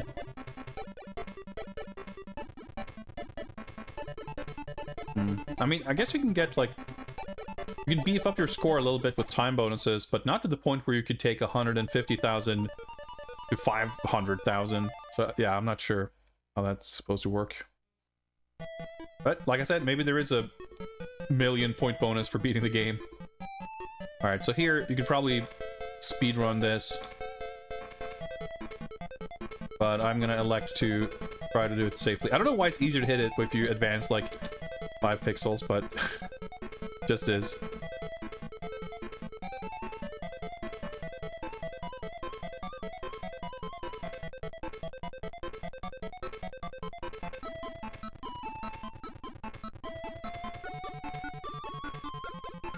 Alright. It's a good thing this music slaps too. Oh my god! Okay. You know what? We'll finish this, if only to get one more attempt at the slot machine practice. I want to abandon this run, because I'd rather... Like, the lives are at a premium. Alright, okay, see, now we're just exploring through this stage.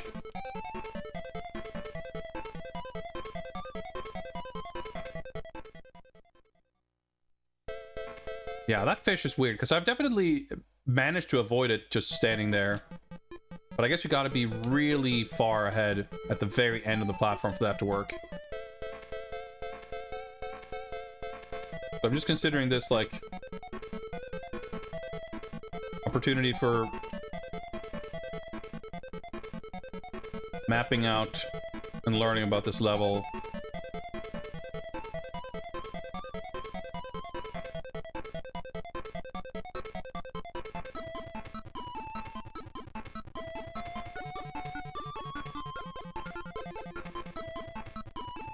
Whoa, I almost didn't grab it. Alright, get Donkey Kong. Whoa, I guess we gotta go up here. Okay.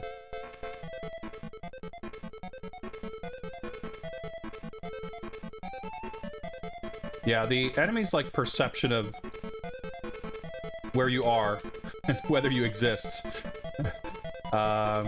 Definitely something you can kind of abuse. Checkpoint. Wow, okay, this level's longer than I remembered it.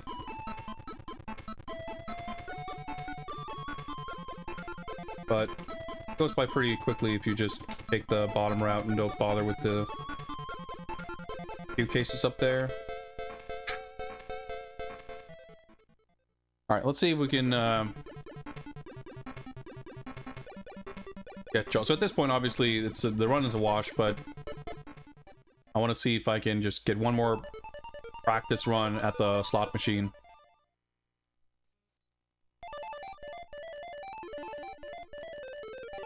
That was so weird. Actually, even practicing Jaws is not the worst idea.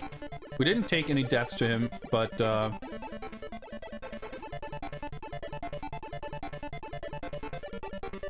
we had a really tough, awkward pattern last time.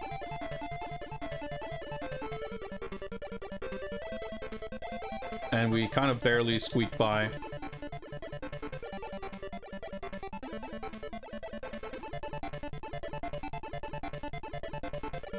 But I think I'm managing to iron out the kinks in my strategy. Should be dead pretty soon.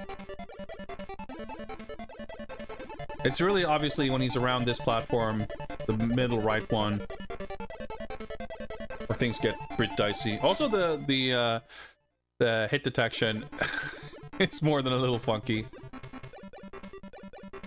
Okay, so basically I'm trying to press the button when it's on 200. Or like, that's my visual cue.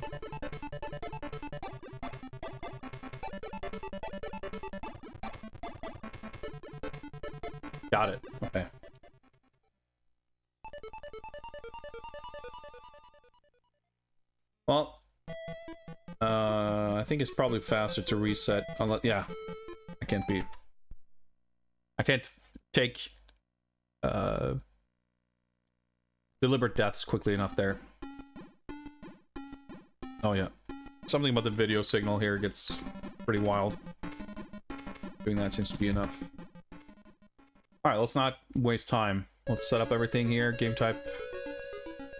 Normal, buttons, alt, music.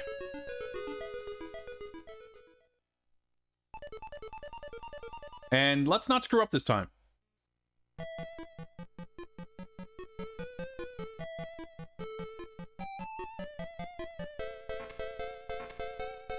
Maybe easier said than done, but we'll do our best.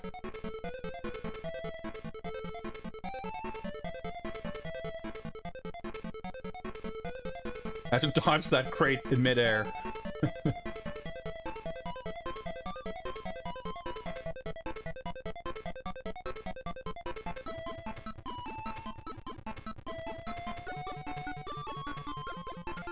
For that fish. You can jump around, I'm sure, but...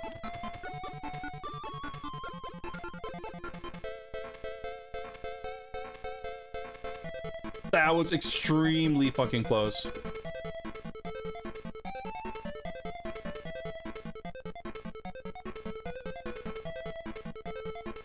Kind of a miracle that these guys have pretty much never sniped me mid-jump.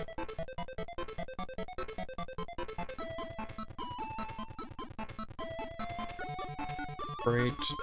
Go.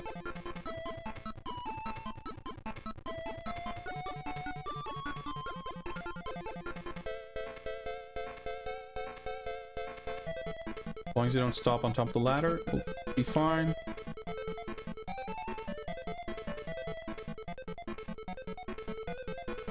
Right? Always a little nerve-wracking to dodge that one crate.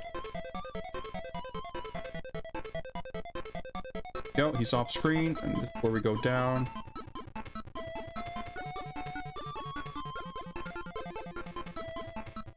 Should be free. There we go. Oh, like there's so much pressure. Like that's the thing. I think that's like part of what makes this game so intense. That there's no margin for error.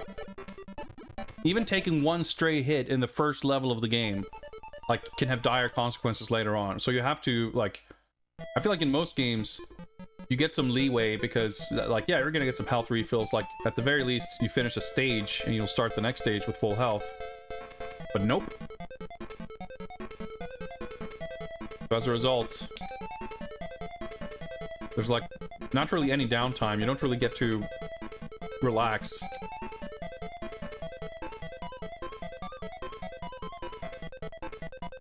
And that makes it a little stressful, but also really exciting. Never a dull moment.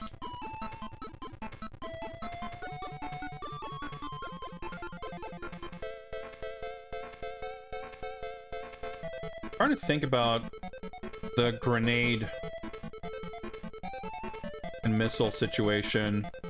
Like, grenades would be useless on the hostage doors because they take so long to explode anyway. So 7 missiles, unless they just keep exploding on screen for a while and the door disappears immediately. But then again, I think you're stuck. You can't really move. Well, I want to might be worth testing at some point, but I'm gonna equip the missiles.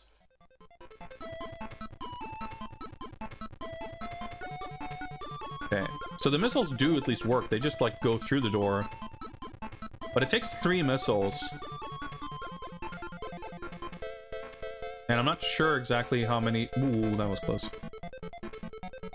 Regular shots it takes, I think, 5 or 6.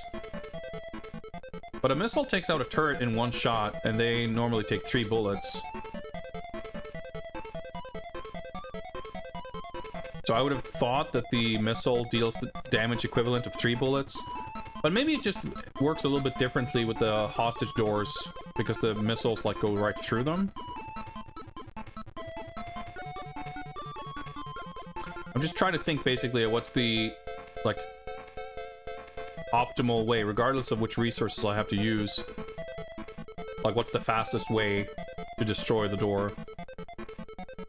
Shooting 3 missiles, I don't think, is it, especially, like...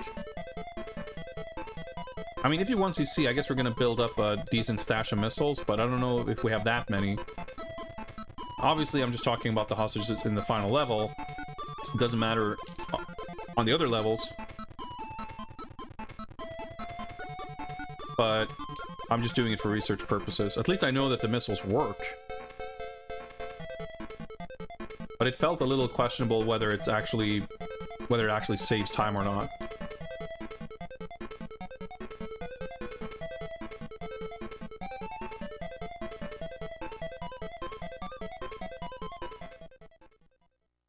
Alright, let's not get killed by fish this time.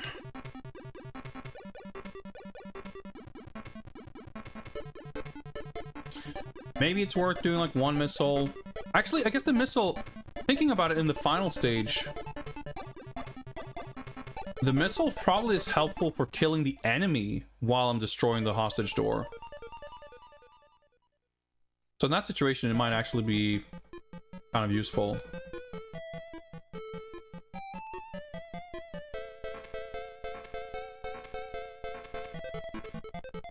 Alright. Taking a little careful here.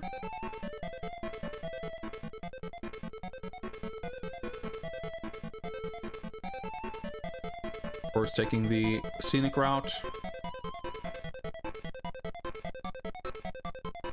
Collecting all the Q cases, which I think, as far as I understand it anyway, they do contain sub-weapon ammo.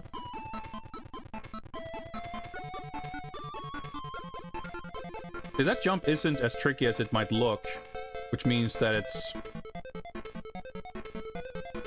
kind of negligent. That was okay. To not attempt it.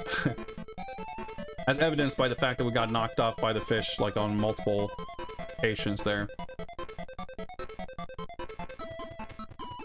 And I mean, yeah, like, the actual jumping over the fish strat, I don't think I've ever actually failed, but it just still feels scary enough that you would kind of prefer to be able to do it without having to do that jump.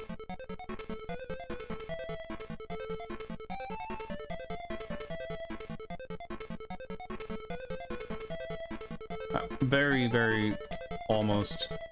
I very almost?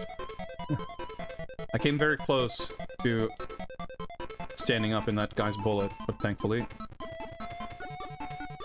I did not.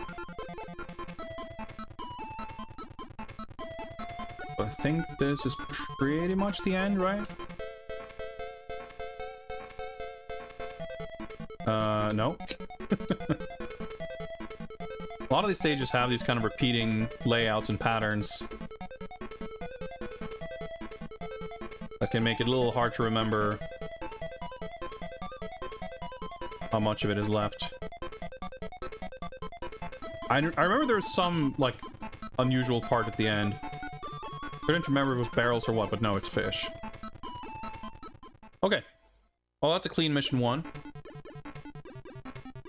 Let's hope we can get a clean Jaws.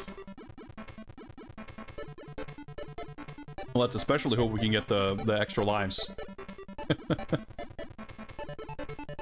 Oh.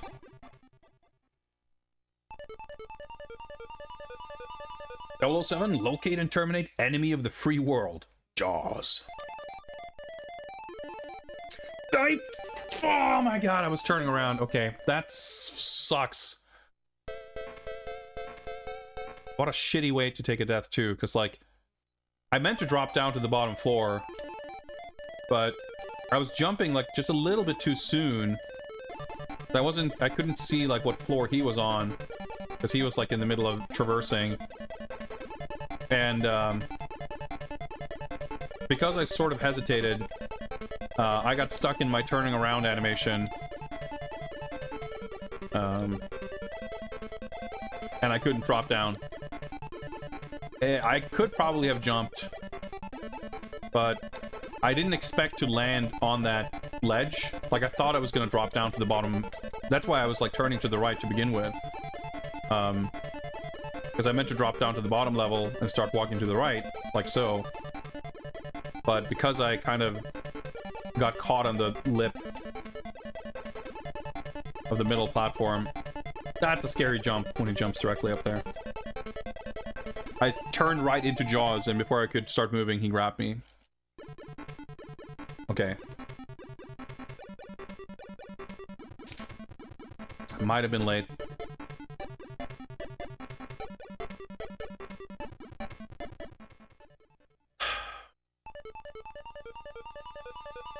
Dude, like... Let's keep going. You know, I can't help but feel like, do I even bother with a run at this point? But you know, maybe we game over on 3-1 and we do the rest of the game from there perfectly. This is exactly what I was talking about before. Like, you fuck something up and you know it's not a good run, but the hope of it being salvageable is just large enough to make you keep going. It's like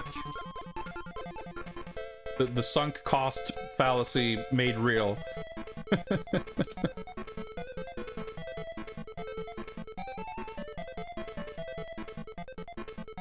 That was a bold maneuver right there. Doubling back in midair. That should not have done it.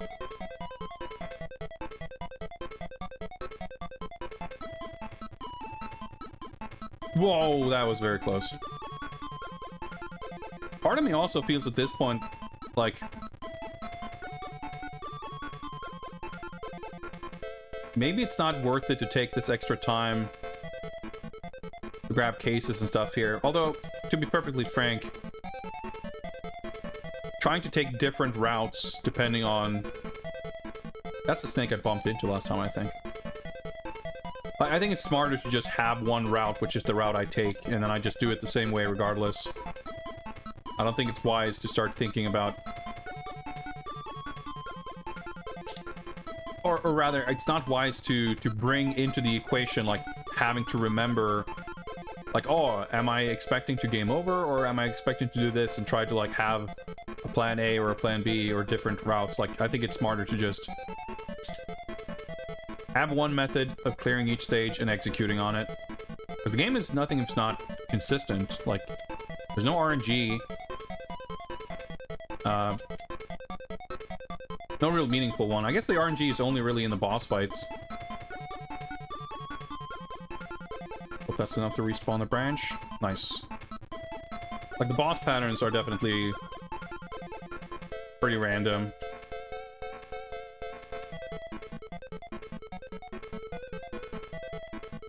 Alright, so we need to go past this to spawn that one. We can see the bullet and dodge it and move on. Alright, that was nice and clean. So is there hostage? Is there a... Do the second level of each mission always have hostages? Is that how it works? I'm not sure. But hey, all we need to do is play perfectly from here on out, and we'll have 2 lives in the final stage, and we'll be fine. I mean, ultimately, you can be on your last life, last hit, when you make it to 4-4. Because once you've reached that point, like, it only does the timer tally once. And that's the timer you will get for every attempt. So that's fine.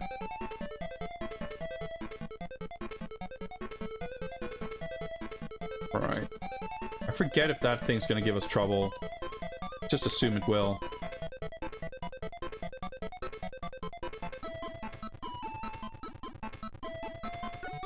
So there's a turret down here that we should not forget. So yeah, like, I've dropped down like that before, and that's... it's a bad idea. I don't know if we can successfully deal with that guy, or if we can trust that he's just, like, not gonna show back up.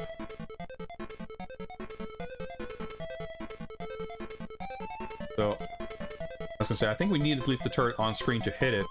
Even if it can shoot bullets at us. I'm not positive that we can actually hit it if it's off screen.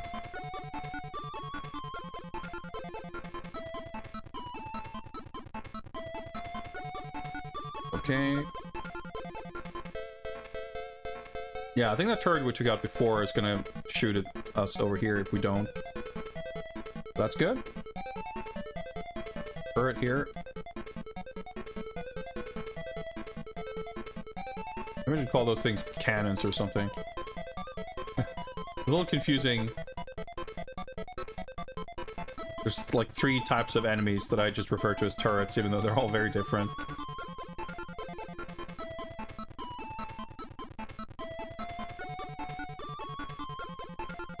Wait, let's got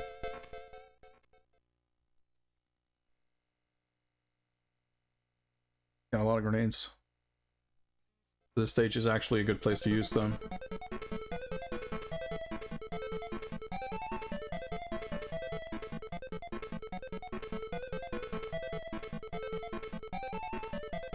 Definitely stood up into those before, so let's not be hasty. Almost screw that up.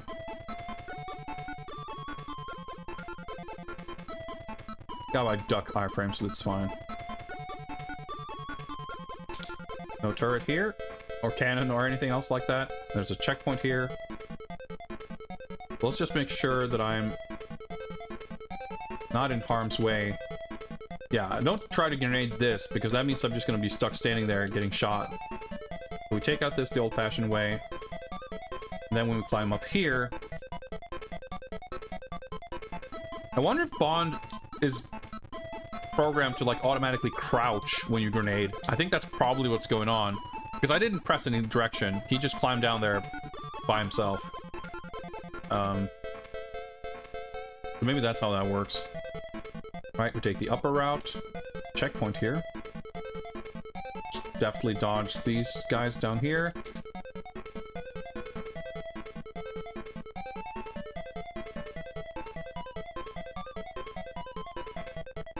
I want to say there is a cannon here, right? Yeah, there definitely is.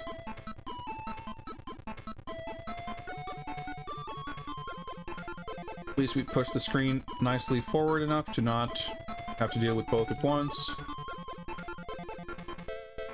It was a good idea to be observant of how enemies are moving if they're off screen like that, because any place the enemy is running is a place you can safely land. Advice I could have done well to use on the final mission on the last attempt, where I was like, oh, let me just drop down from the side of this ladder, and I like just dropped out the side of the platform and killed myself. And I basically died right next to a checkpoint too. That really sucked. Okay, yeah, so there's no hostages on 2-2, but there's the little power station boss thing. Here's the descent. Think I can just drop down here? Yeah. Okay, I can... Fuck! I was like, oh, I can crouch under that thing, and then for some reason I just stopped crouching. And I got... Holy... Shit. That was really bad. Now I just gotta do the rest of the game perfectly and we'll be fine.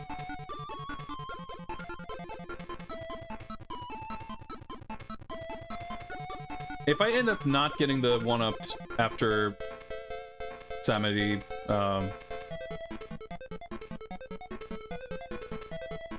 then this run is pretty much a wash.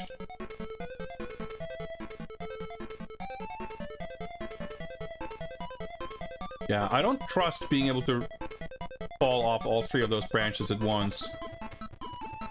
But that seems to be a pretty safe way of getting down there. Snake!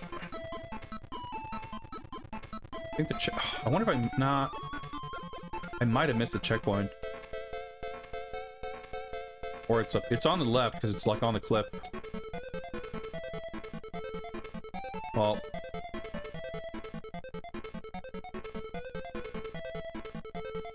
If I did miss it, I should definitely have, like...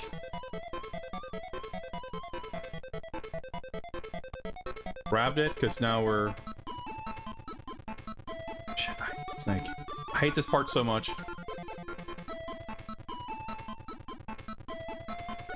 Gonna ignore the snake and keep going. Snake can't hurt us. It's not real. That's the worst part in this stage. I'm almost certain I skipped the checkpoint because I think that's the end of the stage right there. And that really sucks because now we're subjecting ourselves to additional risk here.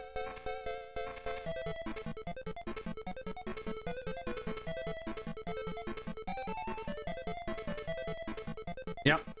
And I just died. And that's the game over. Alright, but okay. Let's say we do get the 2 1-ups from the boss. And we play perfectly for the rest of the game. Then we have all the chances in the world to still beat it.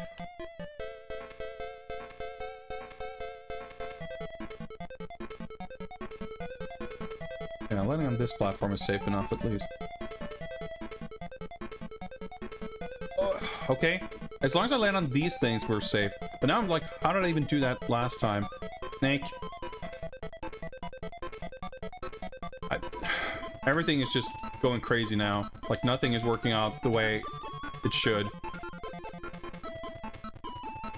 And so far not, at least on this attempt, getting us killed, but a little too close for comfort, to be perfectly honest.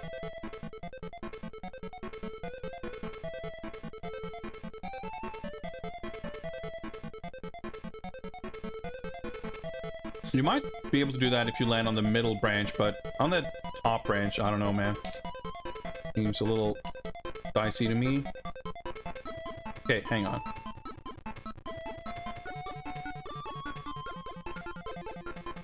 Oh, okay. I was like, is this where the checkpoint is? Because it is on the far left side, but everything looks a bit samey, so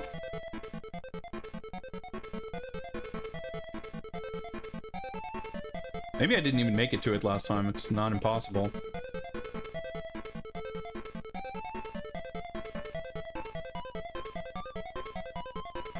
So intense. Like, once you start fucking up a little bit too,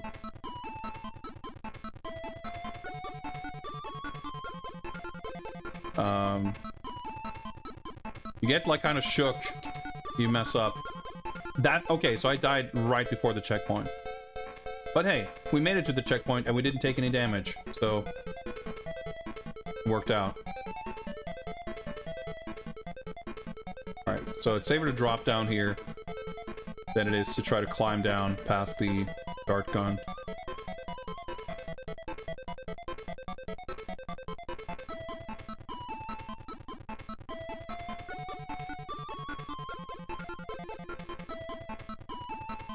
Magic crouch iframes. Oh. Okay. Scary jump. Hate that so much. And that's the end of the stage. Well, there's some dudes here first, but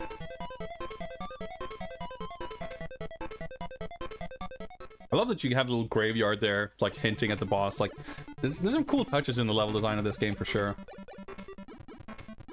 Okay, so we're at 3 lives, and if we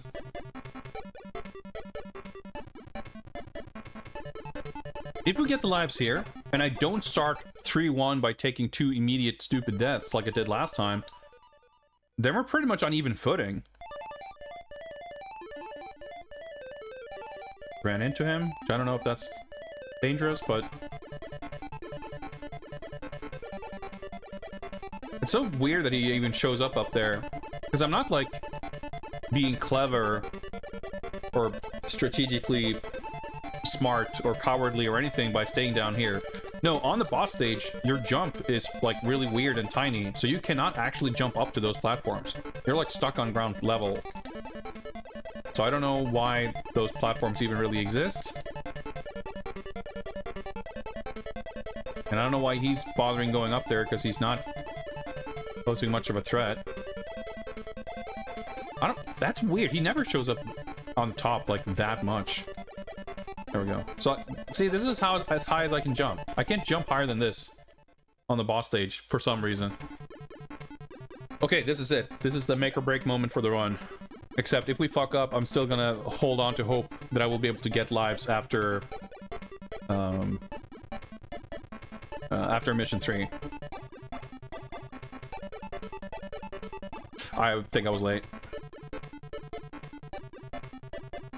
Yeah.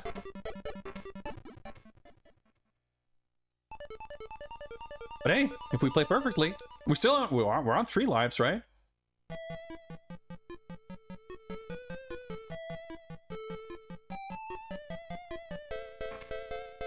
See, I didn't. Oh, actually, I guess it's in 3-2 because it's that open. Yeah, okay, never mind. 3-1 is not the dangerous fire pit. Because I was thinking when it was actually on screen at the beginning of the level, I was like, wait, that doesn't seem right. Because the one on the dangerous one is the one you have to like barely scroll on screen before you make the jump. But I think 3-1 is mostly, well, okay, let's not. I was about to say that, hey, I think 3-1 is fine. Well, let's not make such proclamations before we've, you know, gotten through it.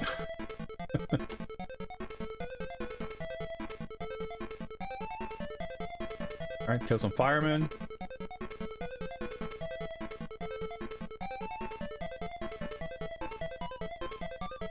Yeah, it's kind of interesting, like, the enemies and obstacles are all, like, very simple. But they're, like, you gotta respect them, and all it takes is 2 of them appearing at once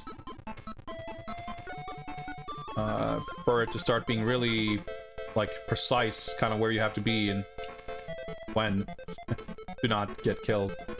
And again, like, everything is, like, super high stakes. But I was saying that, like, it's interesting because I feel those stakes in a different way now that I've gotten to the final level. Like, before we got that far, it was kind of a different situation.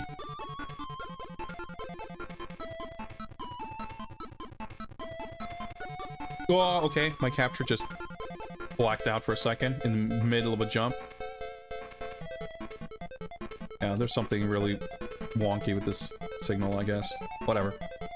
But yeah, like I was saying kind of the same thing about the Mega Drive game too.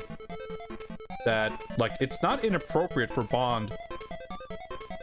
Okay, blacked out again. To be that kind of high stakes...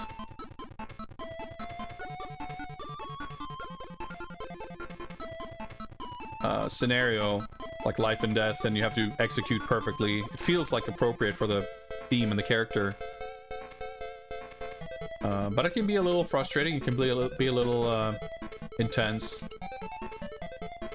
But I mean, I think this is, like, ultimately... Bond himself is, like, easier to control. Enemies are less threatening in and of themselves in this version. Like, they run faster and shoot much faster. Like, the bullets travel faster. Everything is sort of faster with the enemies in the Mega Drive game. And Bond himself is, like, a little... Not necessarily slower, but he's got, like, a lot of inertia. Blacked out again? I need to, like, find a safe spot to fuck with some settings.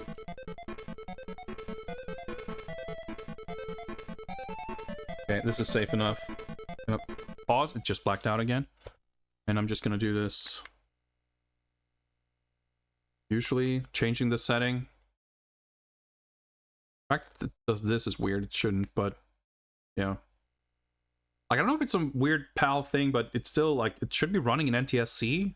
So I don't know. Okay, well, cool. It just did that again. What if we lock it to 60 hertz? Is that gonna help?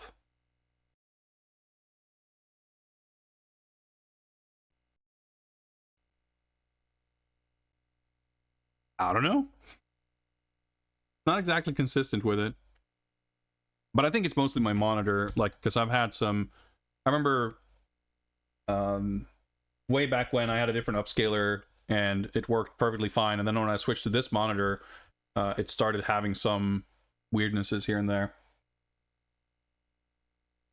There's just a lot of potential failure points where if something stops working or it doesn't quite work right, can be any number of things causing it. Let's just hope It won't be an issue.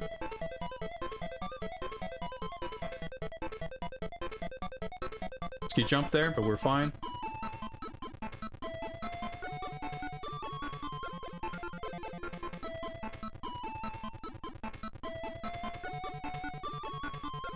More of these.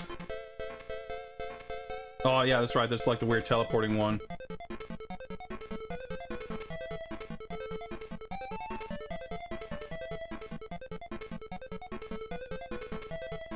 Yeah, I knew there's one more dude because we gotta go up the elevator.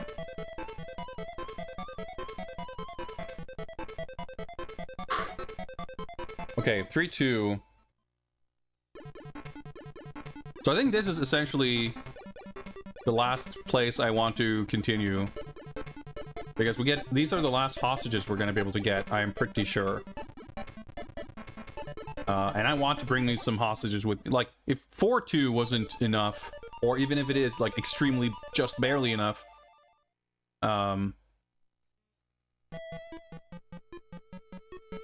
then I don't know that 4-1 is going to be enough, and is 3-3 going to be, like...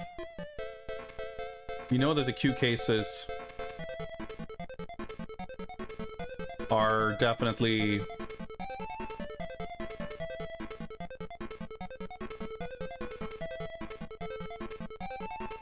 Right, yeah. It's a little bit dicey, but if you know what to expect, not as bad as it might look.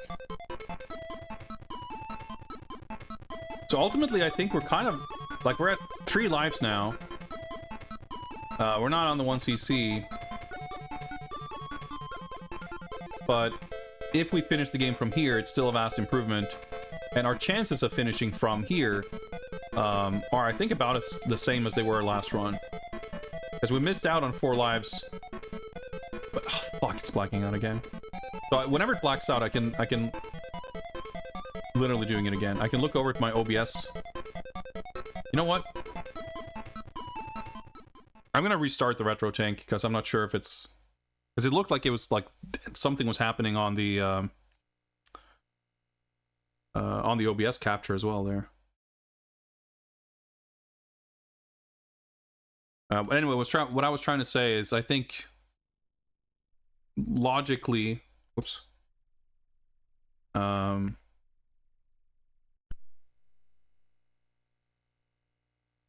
Our chances currently are about as good as they were that time. Maybe we're 1 life lower, but I think... Cool, it immediately started blocking. Copy protected content?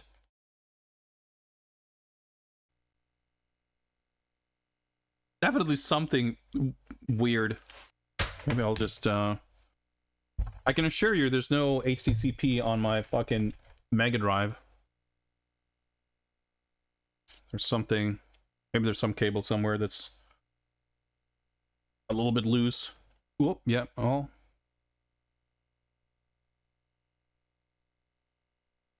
That's mysterious. Hopefully, this is not what's gonna kill our run. Yeah, so like I can see my OBS preview, what's happening, and like it's enough to sort of see the patterns and dodge stuff, but obviously not only there's a slight delay on it, so I wouldn't want to play watching that window, but also the like sudden transition of having to look from one screen to the other, and like that's easily enough to screw me over if, you know, we're unlucky, like if it happens at a bad time. I love the music fading back in after you resume from the pause. Like it sounds like such a fancy feature that I wouldn't expect it from a... Like the fade is so smooth. It seems weird. It's like... Doesn't seem like something the Master System would be capable of.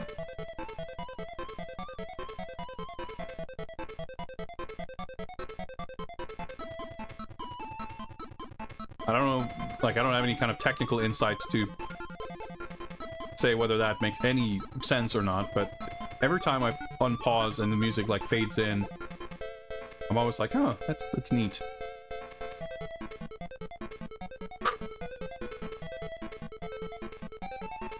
Oh, I got hit! Fuck. Just about to say, like, oh, I hope this isn't super awkwardly timed, and it was perfectly awkwardly timed for it to actually hurt me. So much for our perfect run. It's just fucking walking on this razor's edge at all times.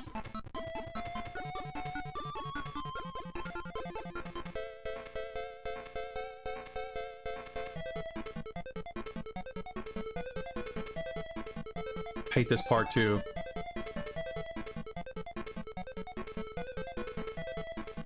You gotta time, like, you can't wait. Like, once you're committing to moving past the fireball, that's it. Like, you just have to hope that you're timing it well enough to dodge the enemy.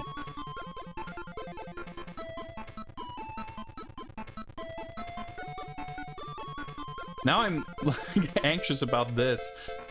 It's so hard, like, I can't really predict, like, from the pattern and the timing, whether the fireball's gonna show up in an inopportune moment there or not, but lucked out, I guess. Like, they're too far away and slow enough in their pattern that it's gonna be hard to see ahead of time if it's gonna, like, line up or not. But I still think it's so cool that they have, like, even with the repeated tile sets and designs, like, each of the 3 stages of each mission look and feel pretty distinct. They have, like, different sort of gimmicks going on, different obstacles. Like these turrets, if we were gonna add another turret type to the list. They're only in this stage.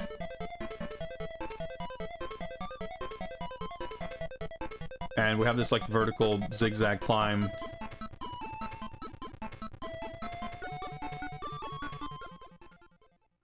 Whereas some of the other levels are more horizontal. Some you travel up, some you travel down. I think that's a cool idea.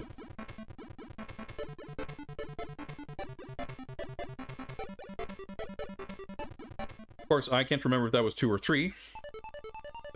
Of course it was 2.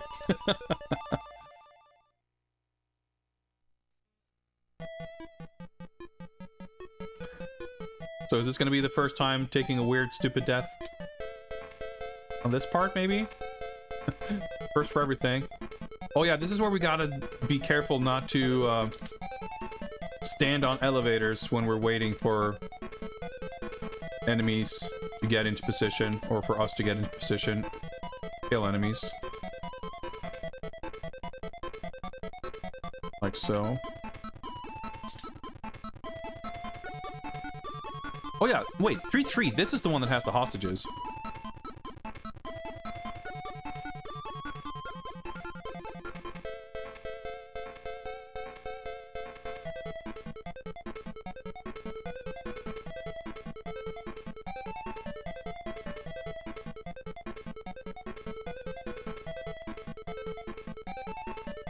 So 2-2 and 3-3.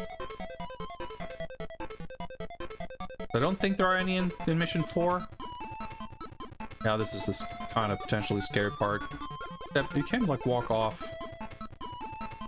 Because you're also, like, the enemies can sort of target you. Right, the fireballs. Okay, I knew there was something else complicating matters. Or I guess I didn't know. I had forgotten, but there is.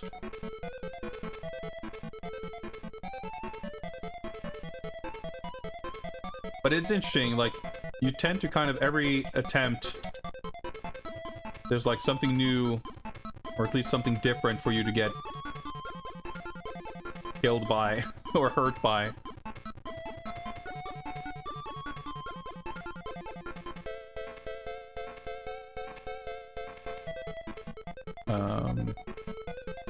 Like some kind of screw up can make that you manage to avoid. Alright, okay.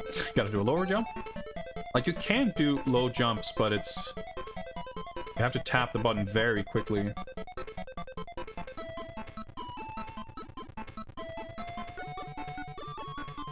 Okay, so it's 8 shots. That actually does track, then, if the missiles do 3 bullets worth of damage. Then 2 missiles and 2 shots Or 1 missile and 5 shots, or whatever.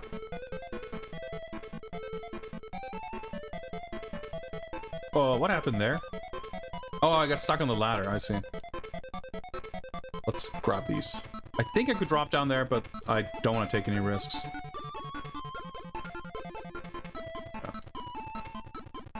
Okay, more of these types of situations. Okay, so he's running. Okay. Wow, dude, I didn't realize I was still on the elevator. I was just a little scared to go to the left because I wasn't sure where there might be a fireball. But as it turns out, on that platform, it's much further to the left. Basically safe. Nice, okay. Let's pray that we can get a Deathless Jaws. If he stays on his side and, like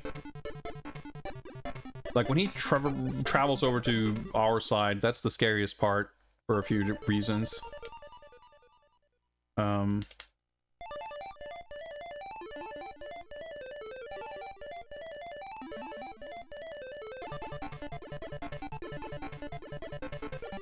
I fucking touched his hat with my foot. It's so weird, because, like, I know that I've jumped over him multiple times. Like, in fact, I think I beat this boss, like, 2 or 3 times before I even realized you could die from touching him. See?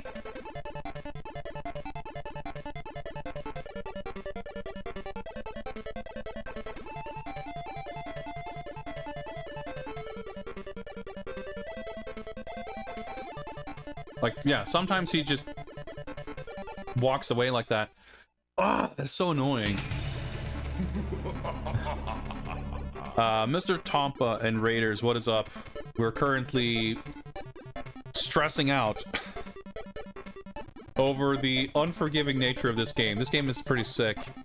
James Bond on the Master System, but it is hard, and every little mistake you make has potentially dire consequences. We just finished level 3 out of 4, and we basically need to continue or complete level 4 without continuing. Because if we need to continue at any point during level 4, we're going to lose precious hostages that we've saved up in order to get better time limit for the very final mission. So this slot machine is our last chance to get some 1-ups. And if I do this correctly, we're going to get 2 more lives. And if I get 2 more lives, our chances are actually pretty good. But if I don't, I basically have to play almost perfectly. So no pressure.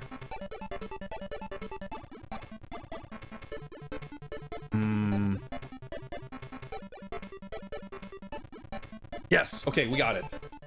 The run is alive. The run is officially alive. 4-1. And we have like 3 or 4 lives. I don't even want to check, because I want to not lose any lives. Okay. We gotta deal with these elevators correctly. Need to wait for them to drop down a bit. You can fall pretty far safely. Or at least far enough that I don't need to be like try to get it like pixel perfect or anything.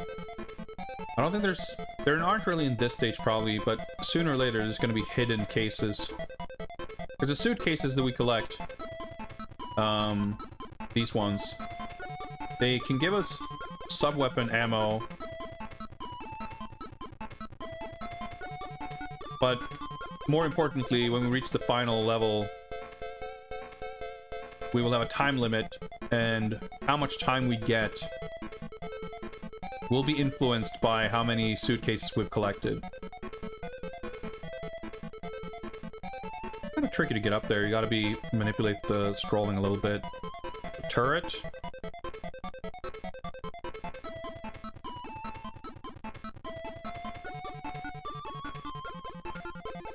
And we should be safe.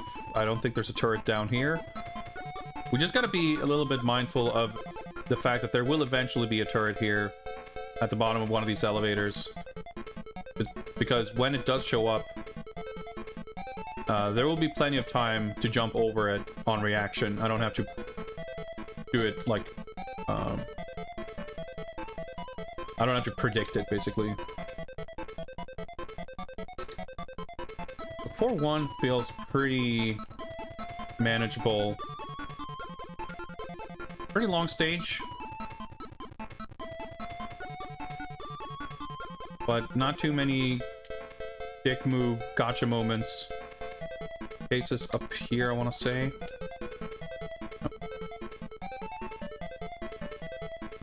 I don't think there's... Never mind, there's a fucking checkpoint right here. Oh yeah, because I always get mixed up. Want to keep going a little further there to get out of the range for that. Maybe there's something... Oh, well, whatever. I don't care. There's no turret here, but maybe this is where the turret is, at the bottom of the elevator. I'm not even sure it's on this stage, but I think it might be. I always get it mixed up. Yeah, the one I'm thinking of is the one where that it's like right next to the elevator. That's the one where you gotta be careful and jump over it. But that's fine, of course.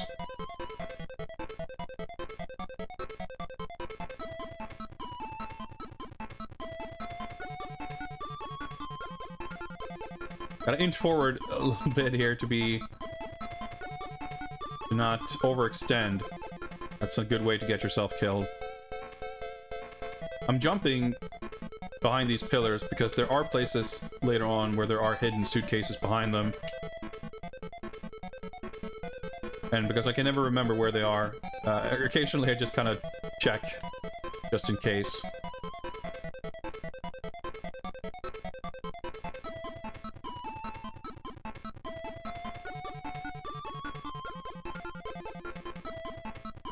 I want to say that there's at least one other of those, like, vertical turret things. Yeah, in a weird spot. Like, it can be a little scary because usually it's, like, either... to avoid it, you have to either be very careful and go very slow, or you want to, like, advance this, like... you want to basically push up against it and go fast and get to it before it comes on screen and starts having a bunch of room to actually shoot. And, of course, if you do it one way when you should do it the other, that's pretty bad. That's where I died before. That means, yeah, there's a bit of stage left here. Hopefully, relatively smooth sailing. We will die on the next hit, but at least got that checkpoint. Early jump.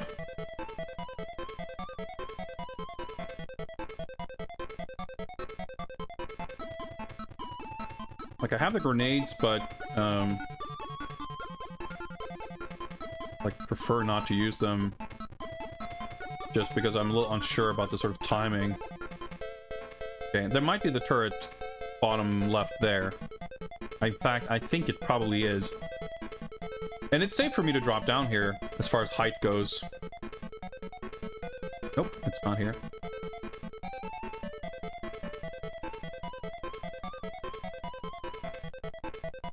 But dropping down like that can be...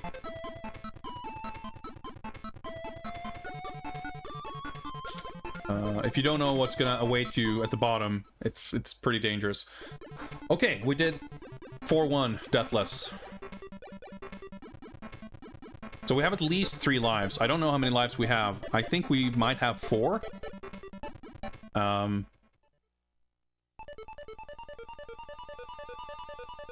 So we started with 3 lives here after continuing on 4-2 last time.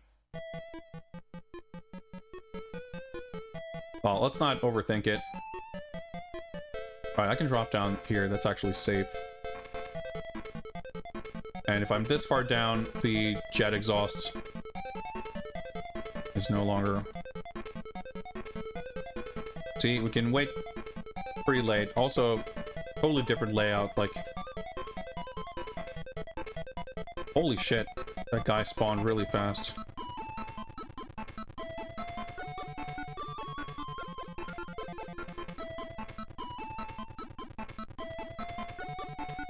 Honestly, I shouldn't even bother trying to get extra cases like that. Well, like, if we have everything from the entire... Well, not from the entire game, but from, like, stage 2 onwards here. But I say that also making assumptions, perhaps, about how the whole timer thing even works. Meaning, like, well, if I'm collecting suitcases all the way back to, like, stage 1,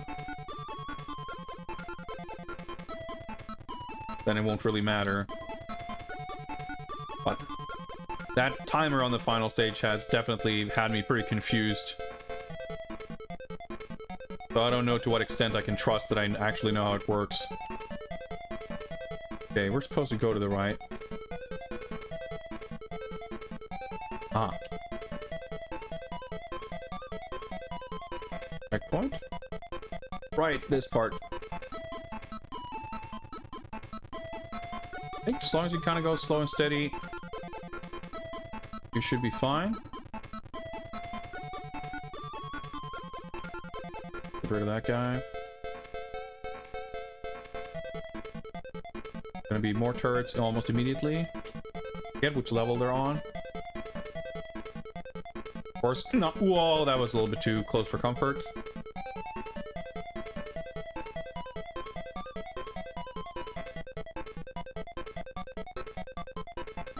Nice, okay. We're at 0 HP.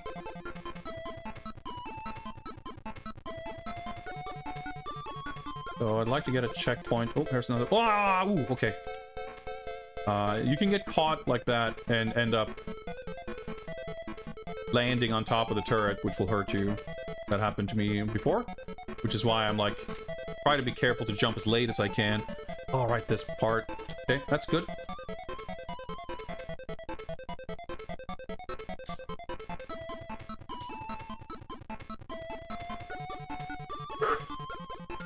Yeah, getting off elevators can be a little awkward, like in terms of time. Luckily that didn't hurt us. That's not what I meant when I said that getting off elevators can be awkward, but... Oh, shit, okay.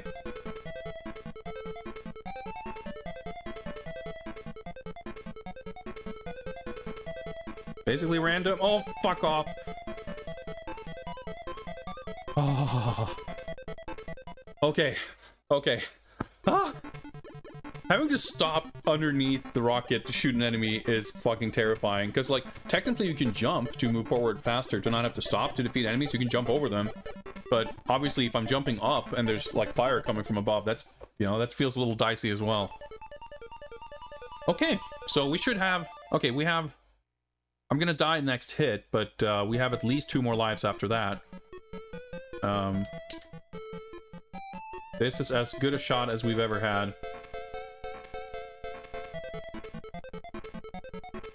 Oh my god. Holy shit, was I lucky there. Maybe you're just invincible when you're crouching. Dude, the elevator collision is... it's something, alright. This level is definitely a bit of a gauntlet, so...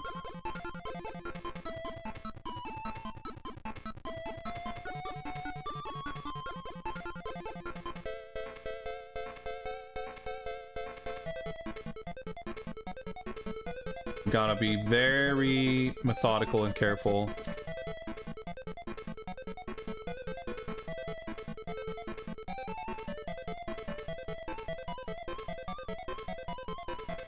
I wonder if I can... I probably can't... Well, whatever. If I can't reach the turret, we should probably be safe from it.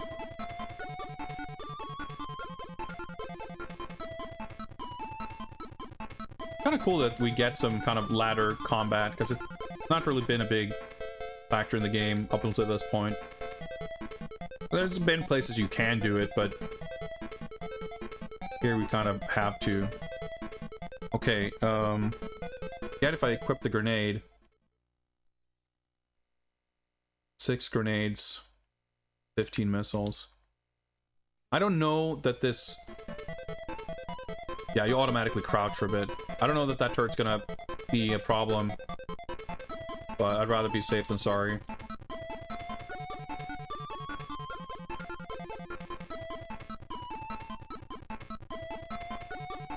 There's a checkpoint up there, but we can die before that checkpoint. All it takes is fucking up. We got it. Okay. The dude on the left there is gonna despawn this guy, but he can show up like behind this pillar. So it can be a little spooky.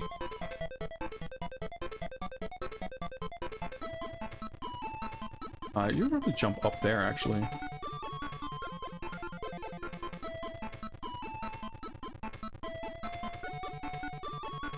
Right, so you can do this. Because there's a big rocket exhaust thing right above us here. And if I don't take out this turret, it's gonna shoot up at us as we're trying to... That fucking came from outside of it. That's not fair. Okay, we have 3 lives remaining. Okay, okay. We should absolutely be able to do this. But let's try not to jinx ourselves too badly here.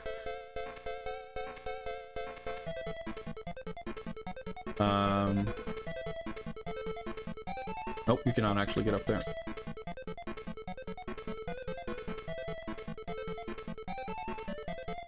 So even if I get hit, like, by the exhaust, I can tank it now. Like, if you get hit like I did last time, you actually get enough iframes to just run through it.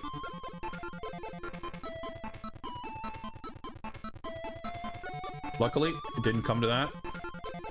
There we go, fucking Pillar Man. Get this guy.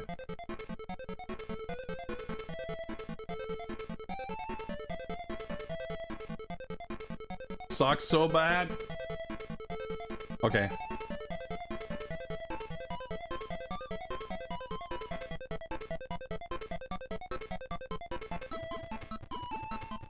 Whew. Make you want a new Bond film? Well, we'll get one soon enough. What's up, Father Axe Keeper? Yeah, this game has been, well, I was gonna say a thorn in our side. That's not really the right expression, because it's actually been sick. But we've been kind of, I think on the second stream, we got to the final mission. It's like, oh yeah, we should, oh, actually, I think we got to, like, 4-3. It's like, well, the final mission should be fine. And then, like, we've spent the last 2 or 3 streams researching, practicing, and trying to figure out the very final mission. Well, it's not even really figuring out the final mission, but figuring out the whole timer aspect. But we are currently on the last stage before the final mission, and I have 3 lives left, I think? And we just got a checkpoint. And we've been on this credit since 2-3, I think. That's where we game over.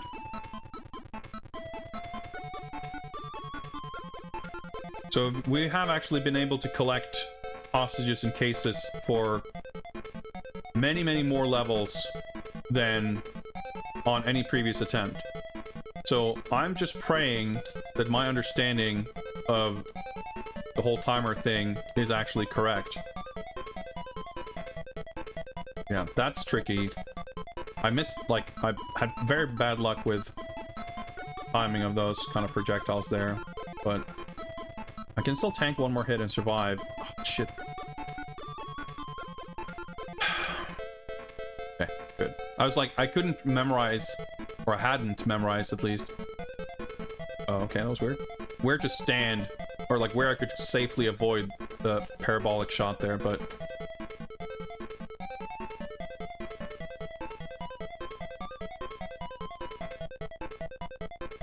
Pretty sure there are no more checkpoints. I can go... Okay, I was gonna say, I can go down for more cases. That one I didn't even really have to go out of my way, but I'm not gonna... expose myself to additional dangers for the sake of an extra case or two. Because those cases, I strongly doubt, are gonna make that much of a difference. Yeah, last time I thought I needed 90 seconds, and when we made it to the final stage on an earlier attempt tonight, we had 56. And that's when I continued on. I made sure not to continue on 4-3. I continued on 4-2. But I think it's a matter of the difficulty levels perhaps giving you different amounts of time. Oh, this is it. But with 56 seconds, I almost made it. So I think it's more like we need 60. But if we have 60 seconds, that's still, like, no margins. Oh, shit, I need to equip the missiles. We have enough lives that we can try doing it without the missiles, actually, so... Okay. This should give us a fair bit more. I didn't catch quite how much we got for each of the hostages, but... That's not much! That's still not much! But it's a lot more than 56. 67 could be doable. If we do, like, perfectly.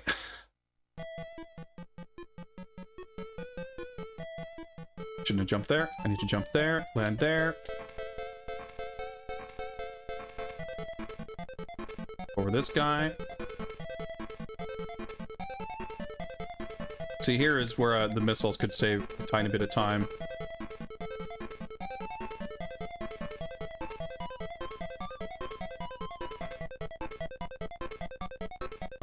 I can drop down here to save a little... Oh my god, okay, I need to do a jump there. But you can make that jump. That's okay, we have one more continue.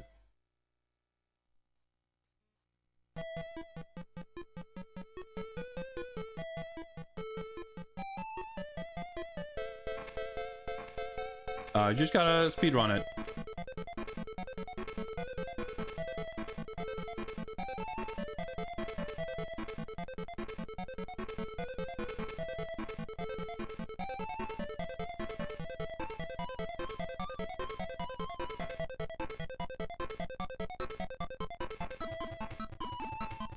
Yeah, I guess you can just grab the ladder. I don't know what I was thinking.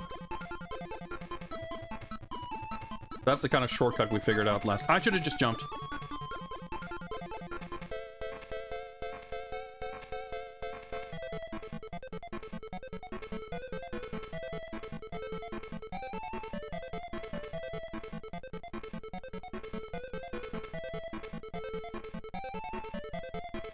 Yeah, that's the trolley elevator that you can't grab in time. So I hope there's not a hostage at the bottom left. I think we did it. I'm pretty sure you get the you gotta fucking do your job, James screen immediately. So you see there, we had 11 seconds. So 56 could have been enough.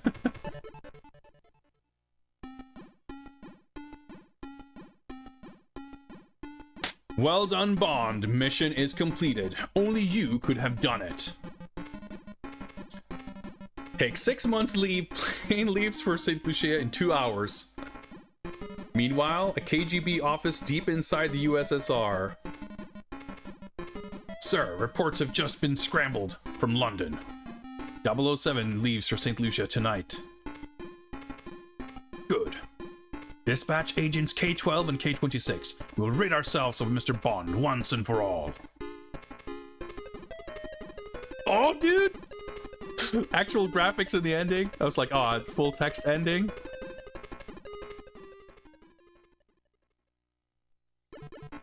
Ah. Deeply satisfying.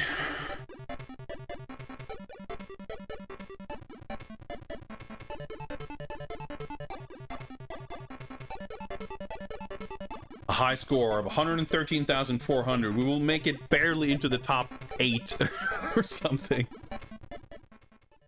Ah, we did it! We did it. Man, that felt satisfying. Like, how do you get 500,000? I mean, even if you get a 1cc, that's like, what, 250 at most? Ah, what a relief. Thank you, everyone, for all the you did it's and GGs and very kind words. Man, this game was awesome. That's time. 8 hours 23. This is actually one of the longest games so far in terms of how much time we actually dedicated to it. It's funny, the Mega Drive game took like 2.5 hours or something, and at the end of the first stream of this, we were at like, yeah, between 2 and 3 hours, and I felt like, well, okay, with all this progress, we should probably beat it next stream. You know, it's a little bit longer than the Mega Drive game, but maybe 4 hours. little did I know. But I feel an immense feeling of satisfaction having actually completed this fully legitimately on normal and technically on a higher speed. But yeah, part of why I was very confused about the whole game speed situation is because any footage you find on the internet of this game basically is like this. The Europe version run in 60 hertz. The Brazil version runs slower, which I can only assume is basically equivalent to how this version would run on a PAL system. It's not to say the Brazil version is the definitive, but like, you should probably, for the proper experience, you probably should be playing the PAL version on a PAL system, or with PAL timing at least. But I guess you couldn't expect people who record gameplay videos of old games for YouTube to be aware of such things. It is currently 9:18 p.m. Normally I wrap up streams around 10 p.m. and normally I would not want to start anything new this late in the stream. However, I feel reasonably confident that we can actually see everything that 007 Car Chase has to offer within like 30 minutes. I could be wrong, but I'm willing to take that chance. So I'm gonna need to take a short break just to calm my nerves a little bit. And when I return, we will check out the secret mission number 3, which is 007 Car Chase for the Commodore 64. See you guys in mere moments.